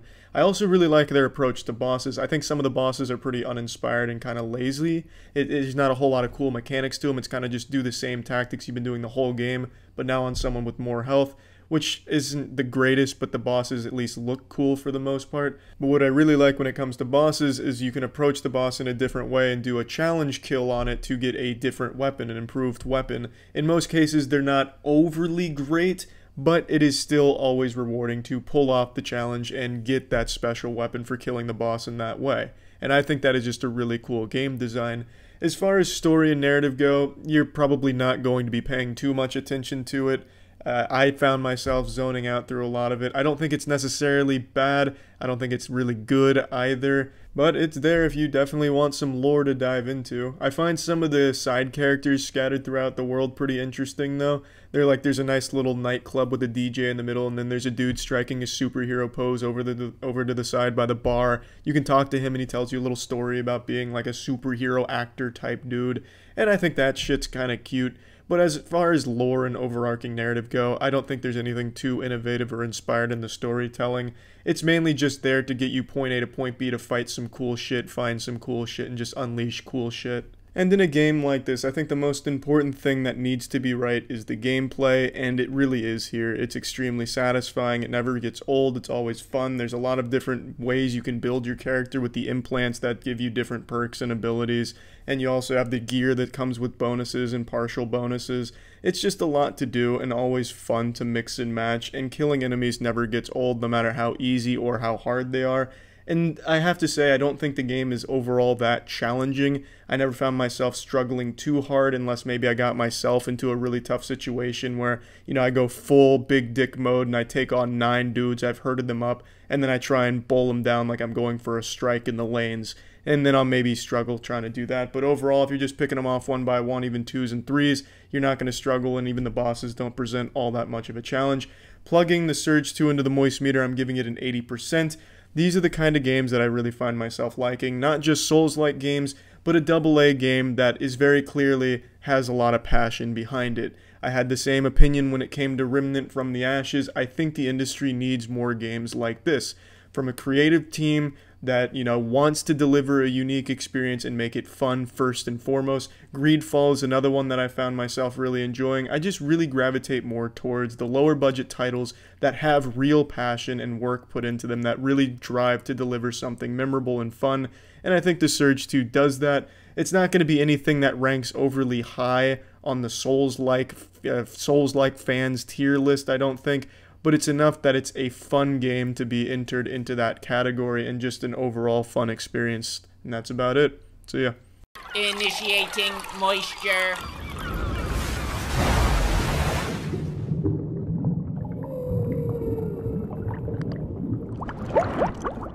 Let me go ahead and start this moist meter by confessing a sin. I don't like the Borderlands series. I wasn't a fan of 1 and 2, and I didn't play Tales from the Borderlands, though I caught up on the lore just for this game. That being said, Borderlands 3 is pretty fucking good. Now when I say I don't like the Borderlands series, it's not for lack of getting into it. I beat those games extensively. I beat the shit out of them, up and down, top to bottom. I fucked it in the ass and beat the DLCs as well. I put a lot of hours into the game, but it wasn't because I enjoyed the journey or the game as a whole. It was kind of Stockholm Syndrome and the only game out at the time that my friends and I could casually play together. And I'm happy to say that element's still here. It's still great to play with friends, and I see everyone talk about that when it comes to Borderlands. Oh, it's so fucking fun with your friends. It's so much better with friends. Yeah, they're not wrong, it is. And you know what else is? Literally anything else in the world. Anything is better if you have a group of friends together. If you have a good group, you could watch fucking dog shit get rained on in your backyard backyard and have fun together. You could make even playing the most boring game fun, like 2009 Football Manager Turbo Arcade Edition could be fun if you have a good group of friends playing it. That's not exactly a selling point to a game in my opinion, saying it's fun with friends, because everything is. The game still needs to be fun on its own, which Borderlands 3 is. It's a very well-made game, top to bottom. The gunplay is satisfying, rewarding, the build diversity is fun, the gun diversity is nice. I think it's a lot better than previous entries where most of the guns just felt like carbon copies with only arbitrary differences between them. Just super trivial shit where there'll be one extra bullet in this gun and also 1 point difference between this and the model you just dropped for it.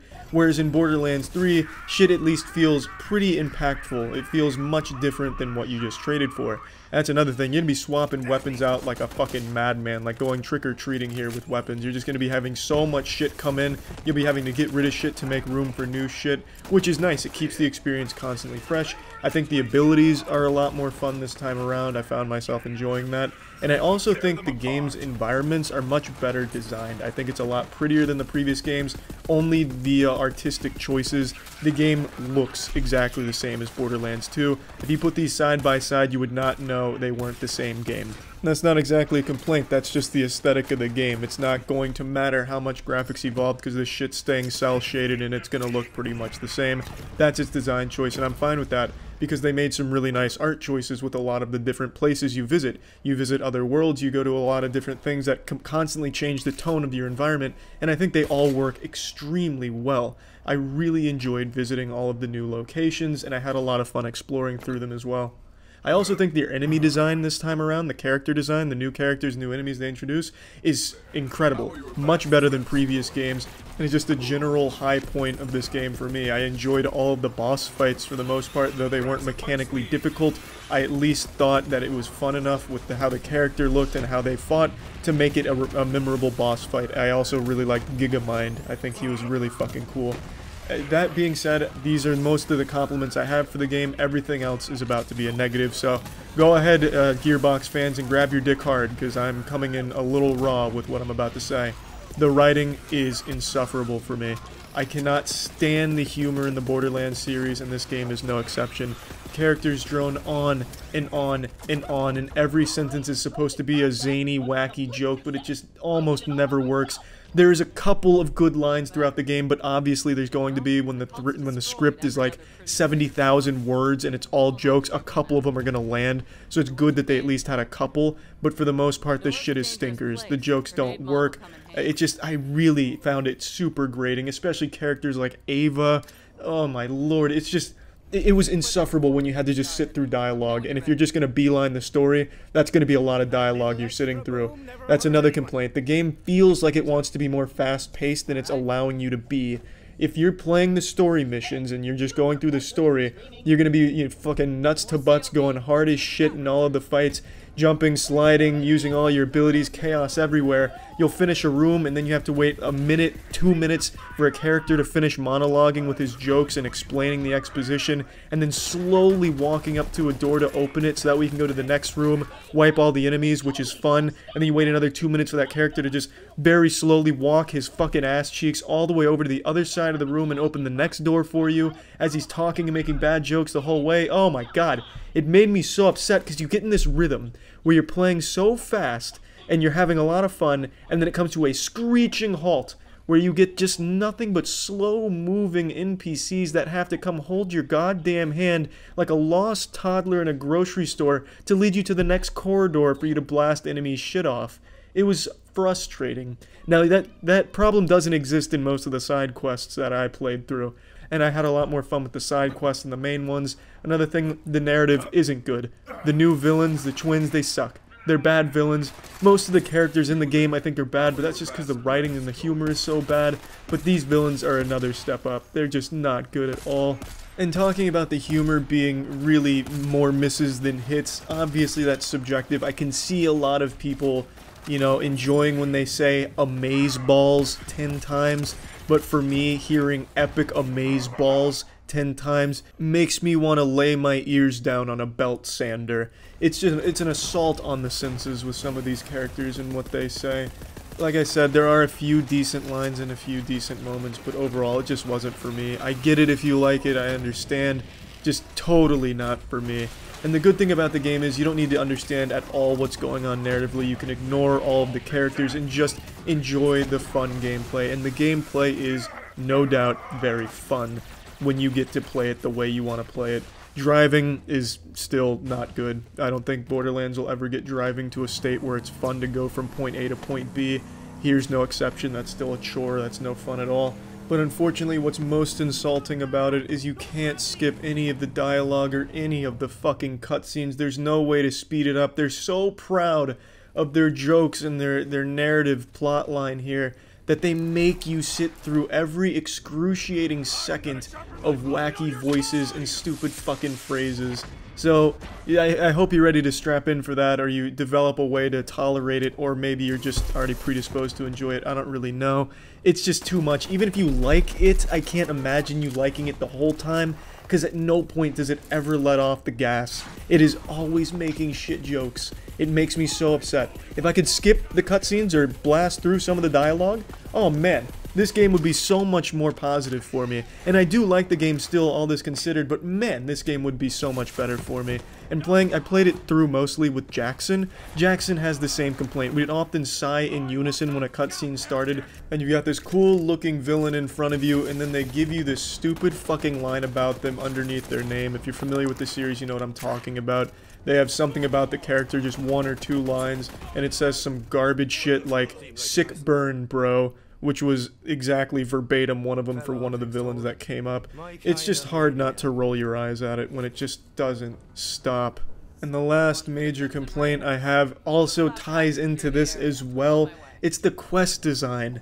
The quests make you fucking experience so much of this garbage long dialogue that's so tedious. The quests, at least the mainline quests, can sometimes be such chores.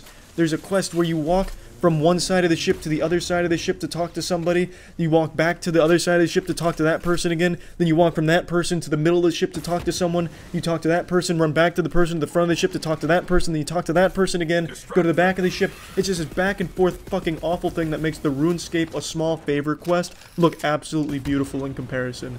It is miserable. I hated a lot of the quests. Some of them, make no mistake, were very good and very fun. But man, there were some real stinkers that made me just want to stop playing and go take a break or do something else, anything else, except listen to that goddamn dialogue and walk back and forth listening to more of it. But overall, I'd say Borderlands 3 has been a fun game that I have been enjoying. So plugging Borderlands 3 into the moist meter, I'm giving it a nice 80%. I think there is a lot to offer in the game. Obviously, the billion weapons shit is really fun. It's never not satisfying to kill a boss and then he just explodes in this bukkake of colors that have all kinds of weapons, class mods, grenades. It's just a lot of fun. And there's a lot of different and really cool perks and stuff that go on different shit. And I just really find there to be a lot offered by Borderlands 3.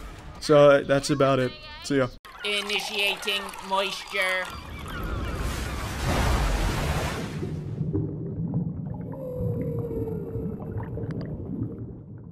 Welcome to the Moist Meter. Today we're looking at a real grizzled elite gamer status hardcore game, Sekiro: Shadows Die Twice. From Software's newest game. Let me go ahead and say Souls-like games are my favorite games out there. It's among my favorite genres. I've played literally every big budget Souls-like game, including Lords of the Fallen and The Surge, which a lot of you fake pussy-ass gamers seem to have skipped over. I was out there putting nuts to butts on those games, and I still enjoyed those. I fucking love the genre, and I'm happy to say Sekiro: Shadows Die Twice is a beautiful entry into it, gave me some fat boners, and now it's time to share that hard penis with you and what my thoughts on the game were. Now, I think most people were expecting Sekiro to be Dark Souls clone, Dark Souls in a different coat of paint, a Trojan horse for Dark Souls just in a different time period, and it's not. This is a very mechanically different game from the Souls series, and that's a good thing. They explored different ways of combat, and I think for the most part it flows and works really well, and I don't think anyone's surprised to learn that Sekiro is a good game. From Software really fucking kills it in this genre, and they really did try and innovate in this one, and I think for the most part they did something very unique. It's not an overly different game from the Souls games. If you've played the series, you're going to feel right at home in here. It's immediately recognizable as a Souls-like game, but it plays very different. For instance, In Souls-like games, typically you rely on dodging as your primary method of avoiding damage. Sometimes you'll block, sometimes you'll parry, but primarily you're going to be dodging. In this game, dodging isn't that useful. Primarily you're going to be focusing on deflecting and breaking your enemy's posture. That's a new thing they added, is the posture system. The more you attack, the more they block, the more you block, the more you deflect, the more damage you're doing to their posture and the more damage you're taking to your posture. If you break their posture, even if you haven't taken down all their health, you get to use a finisher on them. And it's fucking satisfying, and it makes it very strategic. Each fight seems like a really impressive showdown between two highly skilled swordsmen, and trust me, as an avid Reddit user neckbeard, I understand the ways of the blade, and it really feels like a real sword fight. They fucking nailed it here. Especially when it comes to one-on-one with like a mini-boss, a strong enemy, or a boss. One-on-one in this game just feels so fucking great. Now, the difficulty is what a lot of people are debating on. Is Sekiro easier than Dark Souls? And my answer is, I'm not sure. I really can't tell. The game is certainly more forgiving. Sekiro has idols, basically this game's bonfires, all over the place. You can't walk 10 fucking feet without running into an idol. You could stop, take a piss at one of the idols, then walk downstairs and find another idol. A great example of this is in Ashina Castle.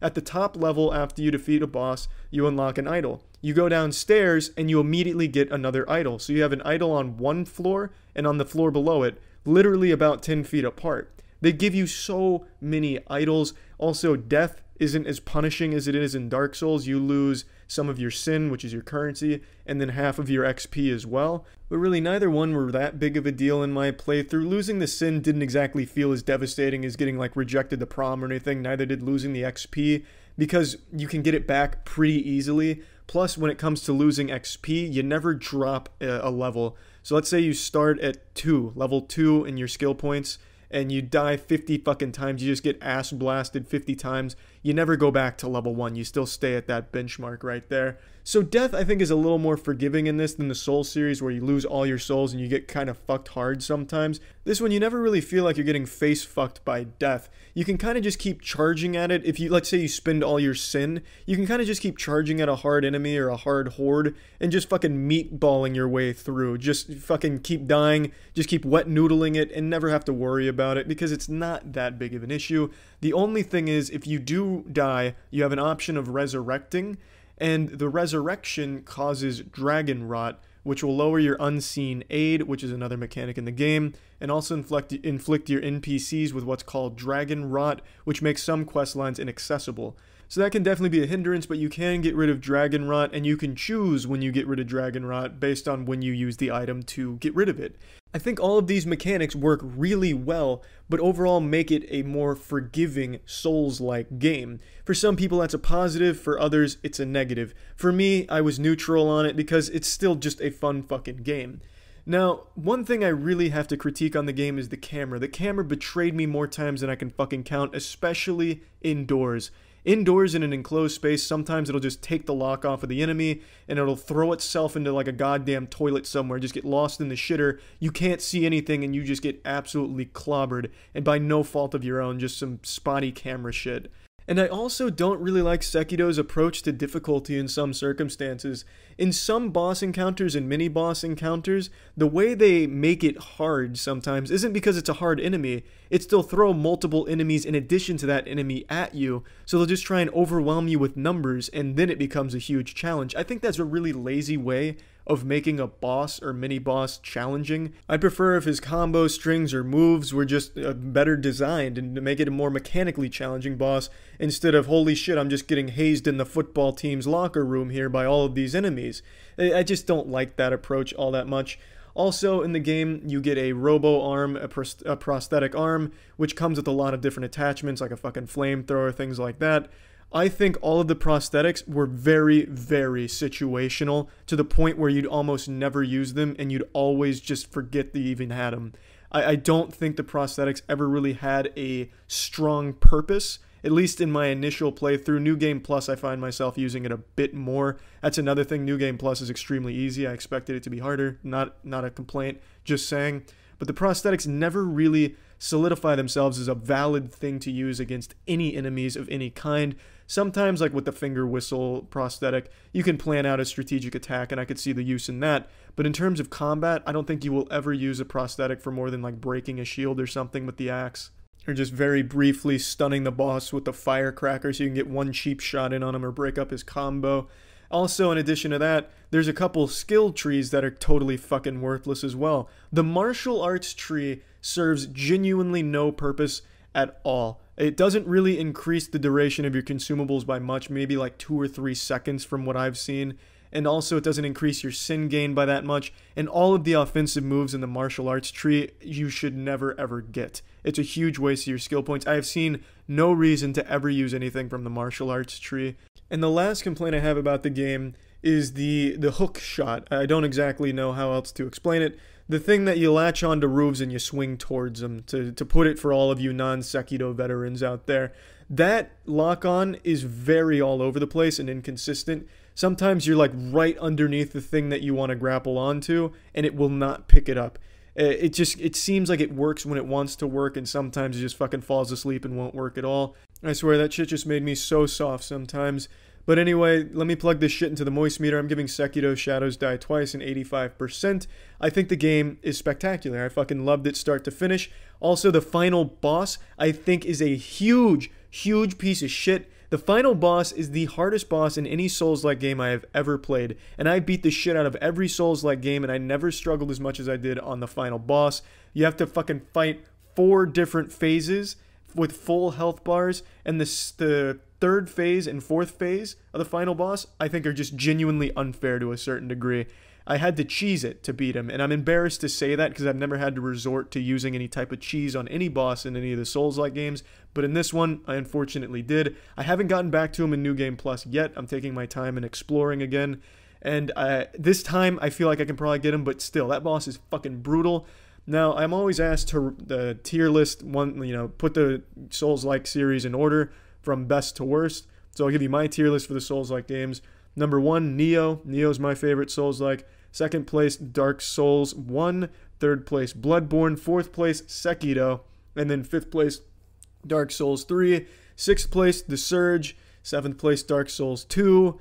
8th place, Demon Souls. And then 9th place, Lords of the Fallen. That is my Souls-like tier list, and that's about it. So yeah.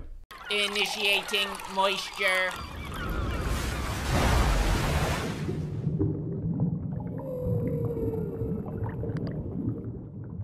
Welcome to the Moist Meter. When it comes to online reviewing of shit, it's basically a battle royale, except we're the undisputed unanimous winner of this battle royale. The Moist Meter is the king, the only one you can trust, and today we're turning our omniscient gaze towards Apex Legends. It's the newest condom tossed atop the pile of condoms known as the Battle Royale genre, and this one's made by a developer that I have a lot of respect for. This is made by Respawn of Titanfall fame in collaboration with EA. I don't know if EA helped. They might have just like farted in the office and called it a. I'm really not sure what role EA's played in it, but it's published through EA, who nobody likes, no one has respect for, me included, but I'm happy to say that it is a good Battle Royale game. At the time of recording this, I have 12 wins and about 15 hours worth of gameplay. I'm basically the fucking Shroud of Apex Legends, if Shroud didn't also play Apex Legends. Now, I don't know if this is something Respawn really was passionate about making, or if EA just shoved their micro dick down the throat of Respawn and forced them to abandon Titanfall to make this one. There's really no telling, but Respawn made a quality Battle Royale product here. And in this modern day and age, making a Battle Royale game that doesn't immediately eat shit and die within the first 3 hours of its launch is a fucking accomplishment in and of itself. That's a fucking 100 Gamerscore Xbox achievement right there. So the game does have legs to stand on, and I do think it has staying power. When I initially played this game on stream, twitch.tv/moistcritical, about the first 8 hours of it, I considered it a mediocre Battle Royale game, and honestly, it was very much like a free-to-play Blackout, which is Black Ops 4's Battle Royale mode. But as I played more, I'm up to about 15-16 hours worth of playtime on it. As I played more and really understood the mechanics more, I see that it's more than a mediocre game. It is a fucking good game, though it is still very much like Blackout. I stand by that assessment, but it is a better Battle Royale than Blackout. The gunplay is tight, albeit at times seems a bit inconsistent with what it considers a hit, also with what damage does what. Sometimes you'll point blank someone with a shotgun and it'll do 7 damage just off the top, like you just fucking flicked a booger at them. Other times you'll shoot them in the foot and it does 200 damage with the same weapon. It does seem inconsistent with what hits and for what damage, but overall it is very tight and responsive. It's a very rewarding style of play. If you're very aggressive, then you have some classes that can help complement that, like the Pathfinder is very good for some verticality and speed. The Wraith is also very good for some tactical plays to get behind them, use portals and shit. It's a really versatile game using these different classes that all have different abilities. The abilities are kind of similar to, I don't want to say Overwatch shit because it's not even close, but there are abilities here, like in some hero shooters, that really do change the playstyle for each class. One thing that works for one class will not work for another, and it's really nice to figure out what's best suited for your playstyle. You also are forced into 3-man teams, which has its ups and downs. I would like a solo option, but having a 3-man team is nice with the classes because then you can have a nice team comp that complements each other really well and synergizes well. It also has two unique mechanics that solve a lot of problems in Battle Royale games. The biggest one, the one that I'm a huge fan of that Apex Legends does, is the pinging system. The pinging system allows you to mark an enemy, mark a location you think you guys should go, mark an item you think your team might want, mark where you think a good bush to take a piss behind is. It's a system that allows you to communicate with your team if you don't have a mic, and it's also showing exactly where you want them to look instead of just giving a vague assessment when you're with your boys on Discord, like, hey, there's a man eating a chocolate bar right behind that barrel on the left side, and then everyone's fucking confused because what barrel are you talking about? Here, you ping it and they can see the ping and know exactly what you're talking about. It is a great system that I think every Battle Royale needs going forward. It is a game changer. Another great system it has is they have a respawn mechanic, and it's a really well thought out one. When you die, you go down. If you get killed while down, you leave behind a banner that your team has a little over a minute to claim. If they claim that banner, they can take it to a respawn location and they can revive you. It takes a couple of seconds for that to go through, so you're out in the open in this respawn point, and they can another team can take you out, but if no one does or you outfight them, you can get a teammate back. And it's a really great system if you had an unlucky drop and you get fucked in the ass because someone got a better drop than you. And you can just come back if your team's carrying and it's good to go. It is a great system. Both those two systems are beautiful and really, really work well in this game. Now let's get to some shortcomings in the game. Some of the weapons are just utterly fucking useless, just absolute unmitigated garbage. It's weapons that you should never pick up at any stage of the game. If you were fucking starving in the desert, you came across the Mozambique and you could break it apart for water, just don't even fucking do it. These weapons, such as the Mozambique, do no damage at any range and are just completely fucking useless, and you're better off using your fist or spitting on the enemy. Some weapons are just genuinely awful, absolutely awful, and you're better off not touching them. So I think some weapons need some buffs. I don't really think there's any weapons that are too strong at the moment, except for maybe the Mastiff, but that's a legendary, so it should be pretty rewarding to get. But there are just some weapons that you would never, ever want to pick up. The Alternator, the Mozambique are the two big ones I can think of off the top of my head. And there's also some classes that lag behind the others, some that are just significantly less useful in any composition, such as Caustic. Caustic is a joke. Caustic is a character that's built around gas and gas traps. So his gas traps fucking suck. He just plants a giant water balloon of fart fumes, and it goes off and does literally 1 damage. It poisons them for 1 damage. It's useless. I guess you can use it for tagging enemies, but it's really easy to avoid. It's not a huge area. It's just fundamentally awful for tagging and for also doing damage. The only use that Caustic's traps have is to slow down the enemy by making them laugh. You plant a trap, the enemy team sees it, they stop for a minute to giggle because they know you're a fucking idiot for choosing Caustic.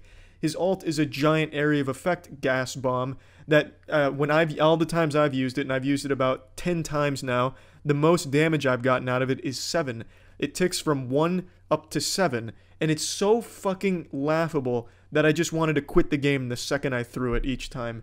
Everything in Caustic's kit is bad. There's no reason any team should ever have Caustic on it, under no circumstances. And the last complaint I have about Apex, and it's nothing that Respawn can help with, is EA. EA's fucking servers crash constantly. You know what, actually I don't know if it's EA, but I'm going to blame EA because it feels like it's on their side, considering I get origin errors that just kick me out of the game sometimes, kick me back to the main menu, or just cause me to disconnect randomly. I think that's an EA server-side issue or some shit. I'm really not positive, but it is a big damper on a good Battle Royale game. Let's go ahead and plug this shit into the moist meter. I'm giving Apex Legends a 75%. I really do think this is one of the best Battle Royale games out at the moment. It is extremely well done, and in 2019, it's something to celebrate that a game comes out and it actually fucking works for the most part. This game runs very well, works very well, and it's a very well-made game, which is rare in this day and age where everything's fucking early access beta. This is a full-release Battle Royale, and it feels like it. It really feels like it. It is a good game, very, very much worth playing if you're a fan of the genre. That's it. See ya. Initiating moisture.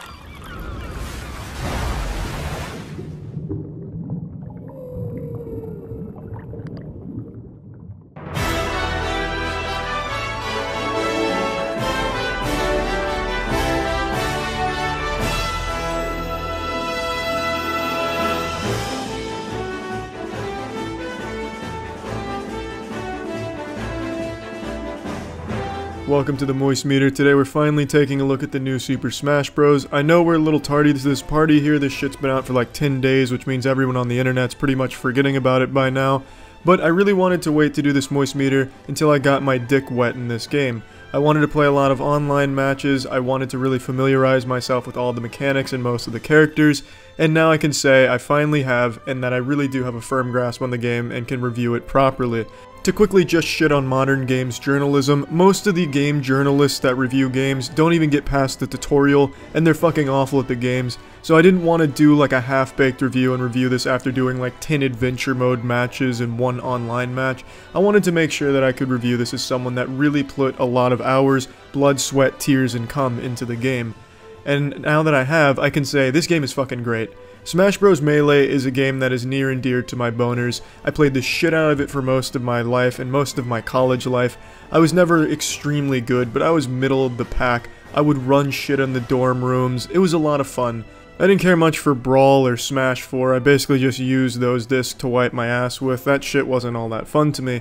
But Smash Ultimate is the perfect blend of all of it. It is an extraordinarily good game. All of the characters are pretty fucking balanced. There's no unanimously awful character. Even the worst character in this game can still be played very well by a good player, and even the best player in this game doesn't just fucking steamroll and ham-fist the urethra of every other character no matter how good the player is. All of the characters can absolutely be good, which is surprising with a roster this size. You'd think the balancing would be all kinds of shitted, but it's really well balanced. Not like in Brawl, where Meta Knight was so incredibly broken and overpowered they had to ban him perpetually in any type of competitive play, and there had to be house rules when you played with your friends that no one would pick Meta Knight, or else your fucking Wii would get fucking busted because it'd be so frustrating. Or Smash 4, where Bayonetta was undoubtedly the best character by a long shot.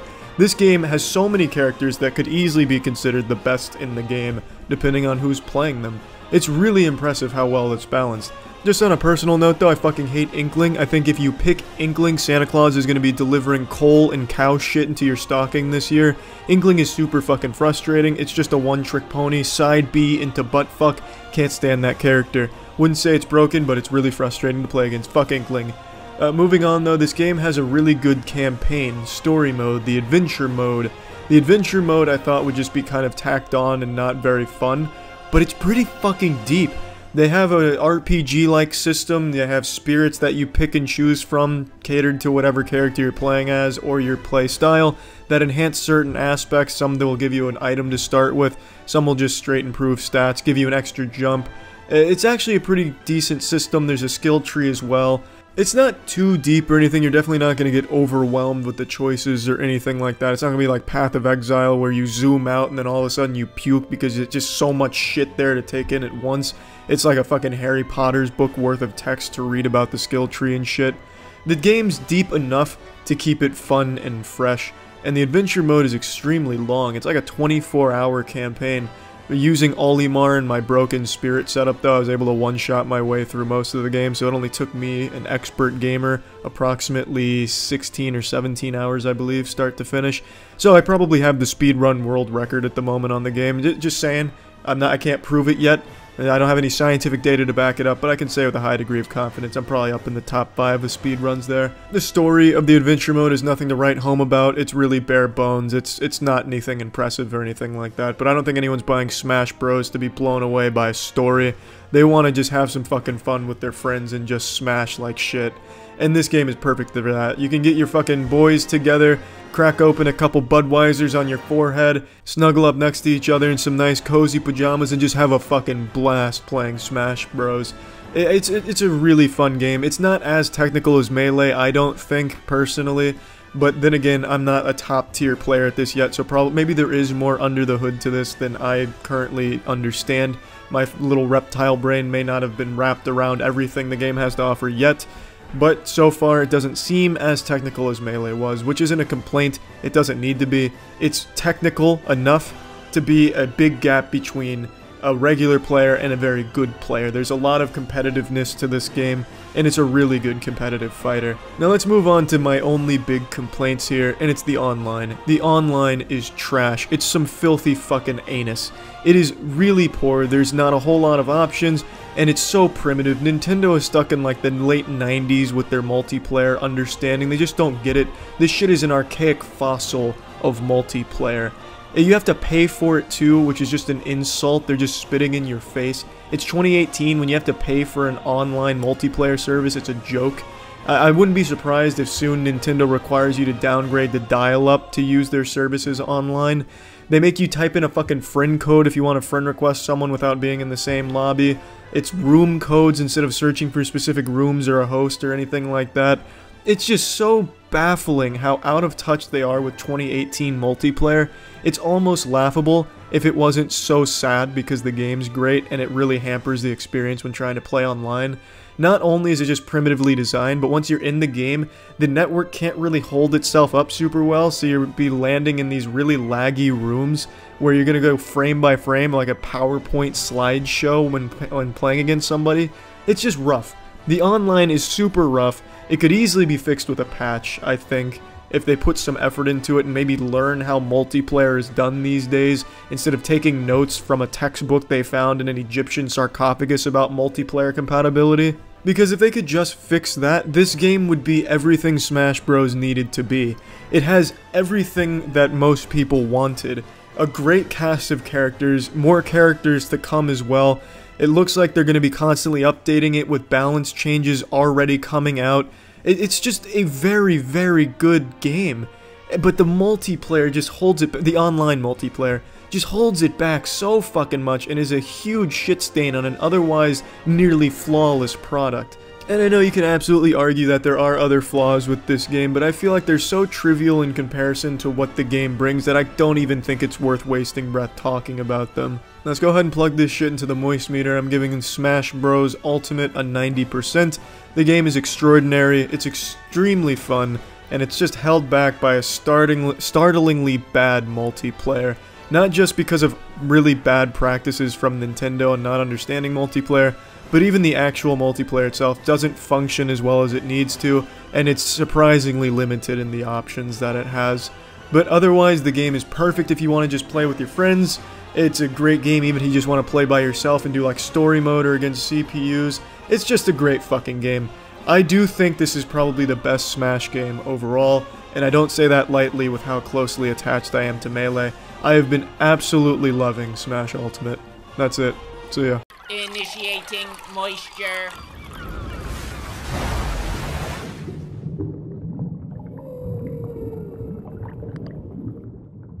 Welcome to the Moist Meter. Call of Duty is a franchise name that's been inducing vomit in the mouths of men and women everywhere for the better part of the last decade. The games they've been pumping out have just been absolute dog shit, truly atrocious. However, kids still very much enjoy them. They still send kids to bed with wet dreams with them imagining the next Call of Duty title, and then those parents of those children have nightmares about all the money they lose when it comes out. So they've been financially successful. They still do really well, so they keep pumping that shit out. I wasn't excited for the newest one, which is Black Ops 4, until I played the beta for its Battle Royale mode and was blown away. But how is the full release? Is the full release good? Is it worth it? Yeah, it's pretty fucking good. And the best part about Black Ops 4 is they just got rid of the campaign. Some brave hero, some brave warrior stood up in the Activision headquarters and said, you know what? enough is enough. Our campaigns suck, asshole. Why are we doing this? No one likes them. And then they all applauded and said, you know what? Harrison's right, we're getting rid of this shit. The Call of Duty campaigns have been a joke for the last 8 years. A fucking horrible joke, a B-movie joke, a Tommy Wiseau joke, a fucking joke that they got tired of telling. Eventually they said, you know what, we're tired of telling the same joke, let's get rid of it. And I'm so happy they did, because this game is so much better because it doesn't have a bad campaign tacked on. So Black Ops 4 only has the multiplayer game modes. It has Zombies, Battle Royale, which is the Blackout mode, and then the standard multiplayer everyone's used to. Zombies is great.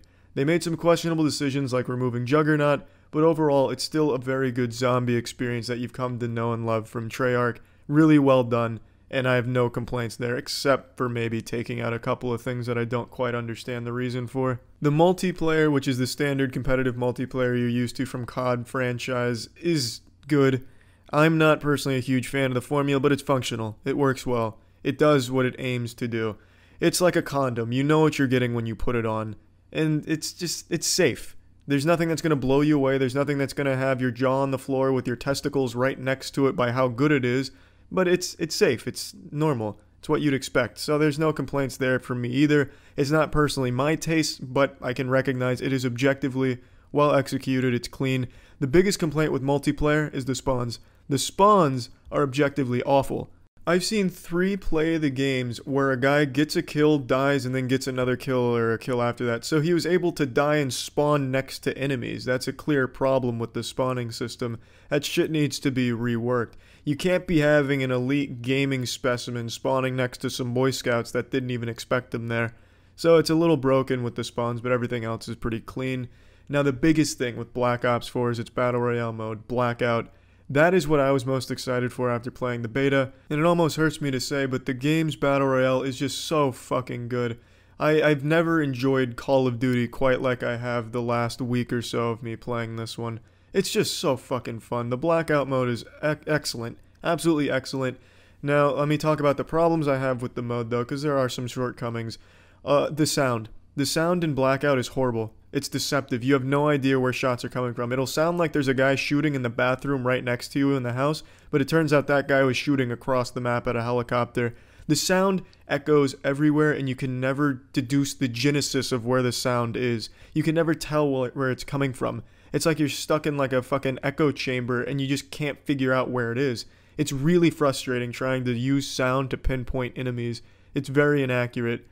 So that's my biggest complaint with it. Another problem I have is I think the map doesn't lend itself very well to how fast-paced the gunplay is, because it's very hard to find enemies. There's so much foliage, so many trees, and there's not a lot of verticality, so everything's flat. It makes it very hard to find enemies. The map isn't that big, which is good, but the map is so cluttered that you will never find enemies efficiently. The most kills you'll have in a game is anywhere from 3 to maybe 10 if you have a really good round. My personal best, unfortunately, is only 8, which isn't super high, but it's not bad. That's not bad, but, you know, in a game like Fortnite, you have the building to compensate for the map size, so you can build, get a better vantage point, and find people. Blackout, you don't have that, so you just have to find people on a level playing field most of the time, and that's really hard. But for some people, that's probably a plus. A lot of people may like the slower pace and the lack of finding enemies, but me, I like the faster paced games, so that's a negative in my book. Now, it's going to be hard to talk about Blackout without it being compared to Fortnite, so I'll compare it to Fortnite. I think Fortnite is a better Battle Royale game for one simple fact. You can always fight back. The positioning, let's say someone is camping near a tree that you don't see because you're playing fast-paced, and they see you first. In Fortnite, you get shot at, you build, you can react, you can fight back, you can outplay them. You're never going to guarantee a loss by getting out-positioned or because you're at a disadvantage.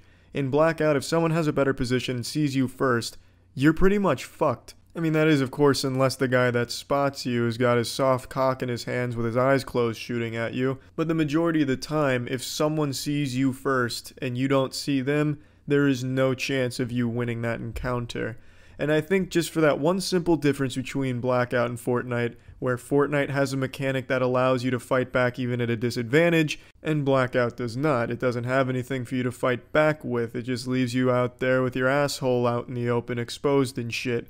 So for me personally, I like the fact that you can always fight back in Fortnite regardless of the situation, and Blackout doesn't have that. So I think Fortnite is the better Battle Royale just for that one simple fact, where if you get good at building, you can always react and have a chance, which I always enjoy. So I do think Fortnite's the better Battle Royale, but I think Blackout is the second best Battle Royale by a wide margin. I think it is just barely worse than Fortnite because there's just one simple difference between them, but it is so fucking good that I can't recommend it enough. It is so much fun. I've been having a whole lot of fun with Black Ops 4, which I didn't expect. I didn't expect I'd ever like Call of Duty again because they've been so uninspired and shitty, but this is just so good. Let's plug this shit into the moist meter. I'm giving Black Ops 4 an 85%. It is just really good. I have so few complaints about it, and the complaints that I do have aren't game-changing. It's just there's simple things that should be tweaked and fixed that I think would make this an even better experience, but right now this is probably the best multiplayer game that's on the market. That's not free to play. It's probably the best retail AAA game out there at the moment. If you're into multiplayer games and shooters, it's definitely worth picking up. It's a lot of fucking fun. See ya. Initiating moisture.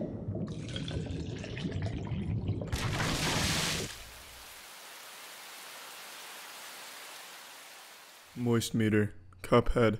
Two words that are synonymous with excellence. Many of you are probably like me and remember Cuphead being first announced when you were a young boy. Now you're a 23-year-old man who's graduated college and has sprouted a very scraggly beard that he hasn't shaved in a while, and you kind of expected Cuphead to never come out, but to everyone's pleasant surprise, it has finally been released into the real corporeal world, and my god is it amazing. It is a beautiful, great, beautiful, excellent, great, splendid experience. Let's go ahead and start with the beautiful, great stuff. Let's start with the best thing. The first thing that's going to give everyone a stiff clitoris and a hard wiener is the aesthetic of this game, the visual style. Designed to be like a Hanna-Barbera cartoon, it is absolutely amazing. It is just a joy to watch, joy to play. Everything is just so nice to look at. It is just an absolutely gorgeous looking game. It ejaculates style. It anally leaks perfection. Just the visuals are so nice and stimulating. It's great. My favorite visuals in all of video gaming, most likely. I'd really have to think of something that can even compete with this. I had a really rough hangover just a matter of hours ago, but when I sat down and played Cuphead for a little bit, it not only completely got rid of the hangover, but it filled my body with great nutrition and vitamins. It made me a taller and more handsome man. And not only is the visual style top notch, I'm happy to say it's not like one of those games where it has really great visuals, but everything else is lackluster because they spent all the focus on just the look of the game and everything else kind of sucks ass. Here, everything is really great, not just the visuals. The gameplay is super fun and it's very challenging. It's really trying to push our species to evolve and adapt. It's kind of like the scene in Deadpool where they're forcing the mutations to come forth. That's what Cuphead is trying to do to our species, and it's beautiful. The game is challenging, but it's fair. It's very fun to play. Soundtrack it's really nice. It gives you something to really wiggle your finger to.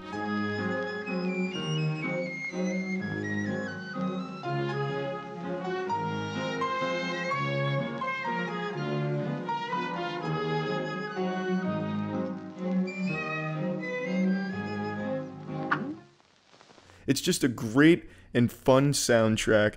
The co-op is nice. It's not fully realized. It's just kind of a bare bones style co-op, which is fine because it's a nice thing to just kick back and play with a friend that's nearby. There's a story here that's obviously not the focal point, and it doesn't really play a huge role in anything. The game really revolves just around the bosses and just general gameplay.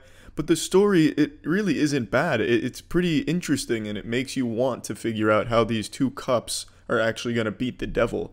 Very embarrassing for the devil to even be threatened by two cups, some household objects, but these shits don't fuck around. There's also a lot of gameplay, a lot of content here for a price tag of $20. There's a lot in this game there for that price point. Now there is a few complaints I have about the game, and I also need to mention I'm only showing footage from the first couple of bosses because a lot of the fun of the game comes from finding these new bosses and being shocked by how beautiful they are. It makes you want to give them a big sloppy kiss. So I'm not going to spoil any more bosses than just the first couple. Now, the complaints I have is the bosses rely a lot on trial and error. You're never going to one cycle a boss for the first time. You're going to take many tries to do it. It's not exactly a huge complaint because it'd be underwhelming to just steamroll a new boss, so it's good that you can't really do that. But it does get frustrating because you have to commit at least 15 deaths to each boss just to even figure out what kind of pattern is going on and how you're even going to take them down. And sometimes the bosses can just rely on bad RNG, like the clown roller coaster amusement park thrill seeker guy. That boss kind of did boil down to you just got to make sure the roller coaster is in a good mood. But really, it's fun. The trial and error is fun, and it makes it challenging, which is good. Another thing that's really kind of lacking is everything that's not a boss battle. The run and gun sections, they don't really seem very fleshed out. They're very just not that interesting. They're there to collect coins. They're there to just kind of keep you horny for the upcoming boss battles, and the coins help you get new power-ups to fight the bosses. They're just not super great. They're still fun, but they're not nearly as good as the boss battles, and they're just kind of stale. Overall, that's about the only real complaints I have. The game is just absolutely fantastic, so let's go ahead and put it in the moist meter. I'm giving this a 90%. That is the highest so far on the moist meter's history. So a big round of applause and a solid high five to Cuphead and the team. The game was absolutely worth the wait, and it's worth the $20. It's a game I think anyone will enjoy. Even if you're not a fan of old school kind of games, the old like Mega Man style or anything, I still think this is a game most people would enjoy. It's just really, really fun, and it's beautiful. So that's it. See ya. Initiating moisture.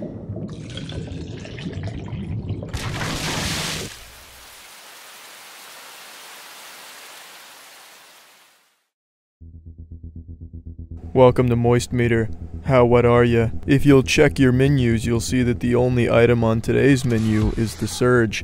The ingredients consist of mainly Dark Souls with a hint of incompetence. However, the overall product is a pretty enjoyable dish, most comparable to a shrimp Alfredo, because the Alfredo is great.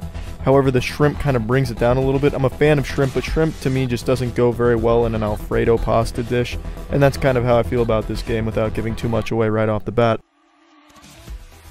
Now this game was made by Deck 13, they're the people behind Lords of the Fallen a few years ago, which was their first attempt at a Dark Souls-like game. This is now their second attempt, their sophomore attempt, their second testicle in the nutsack, and it seems they've corrected a lot of the mistakes they made with Lords of the Fallen. However, one glaring issue I take with the game is there's no character creation option. That's not a big thing, it's just I'm a big fan of Dark Souls and I really love the character creation options, as do a lot of people. It's great to just make some fucking abomination straight out of a Lovecraftian horror scene. You just play as a boring, generic man von bro. There's really no excuse for not just having some type of character creation tools, and it really adds a lot to the experience. Now the first pubic hair I'm gonna pluck off this chicken is the story. The story's not bad. There's nothing too special about it. It's pretty decently written. There's really no huge issues I take with it. It's not memorable. It's nothing that really stood out to me. It was there. It moved it along. It was nice. Voice acting was nothing too special either, but it wasn't bad. It was just everything regarding story was just pretty mediocre. Finding the audio logs was pretty cool though. A lot of the audio logs were actually pretty interesting to me. But that was about it. Much like Dark Souls, you have to go out of your way for the interesting pieces of exposition, but the story is not bad on the surface, and the cutscenes look fucking great. The cutscenes were really, really pretty, as was pretty much everything in this game. Now, I was not a big fan of the enemies. The enemy design was pretty boring. Almost all the enemies were exactly the same. The bosses weren't too cool either, nothing crazy or off the walls, nothing like a dildo bot that you fought. It was just very bland enemies, as was the armor. The armor was incredibly stale and underwhelming. A lot of it just looked similar to the last piece of armor you got. Nothing really stood out. It was just kind of boring armor. Weapons, on the other hand, were fucking badass. A lot of the weapons were really cool in my opinion. However, it's just the armor fell short. It looked like Matt Damon's Elysium, except with a little more milk in the titty tanks. It just kind of looked like real steel with Hugh Jackman meeting Dark Souls. And that's not a bad thing. I really like the setting. I'm a big fan of the setting, and I thought a lot of the environments looked nice. Level design wasn't quite that good, not quite to the level of Dark Souls, but not bad. But what really shines with this game is the gameplay. It was really fresh and really unique. You could target specific parts of the enemy you're facing. You could go for the armored parts, which they take a lot less damage, but gives you the opportunity to cut the limb off with an execution move and take that part of their armor, get the schematic for it. Or you could go for an unarmored piece of the enemy and kill them a lot quicker, but without the chances of getting their schematics. I thought it was a great trade-off and a really interesting system that made you think and changed the way you play and approach different enemies. I fucking loved that. I thought that was really cool. Also, the crafting system was pretty nice, and as well as the implants that they had, I thought really just livened up the experience. It wasn't just a Dark Souls clone, it took the Dark Souls formula and built on it and added new things to it that I think really worked really well. It just never really got old. It was always fun, even just to fight the low henchmen, the grunts. You know, you target their left leg and you cut that shit off, and then all of a sudden you got a schematic for a brand new diamond butt plug. It was just fun. However, the game really did just leave a lot to be desired. There was a lot of potential wasted here. There's only 5 bosses in the entire game. Dark Souls had so many bosses, Nioh had so many bosses, and that made it fun. The bosses were always a really fun and challenging but rewarding experience. In this game, there's only 5, which is just such a fucking letdown. And the henchmen never really make up for the lack of bosses. It'd be like having a tech deck finger skateboarder replace a real skateboarder at the X Games. Alright, so now we've got the chefs in the kitchen calculating the moisture content of this game, and we've clocked it at a 75%. The story is pretty cliche, the characters aren't very interesting, the setting is hit or miss, some people will like it, some people won't, but I think most people will agree that a lot of it looks pretty. A lot of the environments do get very samey and repetitive, just like the enemies. However, the gameplay makes up for most of its shortcomings. The implant system where you jack in a fucking floppy disk into your head to give you little bonuses, that's pretty fun, as well as the actual combat, which is just fucking superb. I don't think it's quite as crisp or as rewarding as Nioh or the actual Souls series, but for fans of the Soulsborne type of games, I think that's what they're calling them, Soulsborne, fucking Seamanborn, I don't know what it's called these days, you're going to want to pick this game up because it does the formula really well as add some new things to it, leading to an overall fun experience. So yeah, that's it. Live moist or dry hard.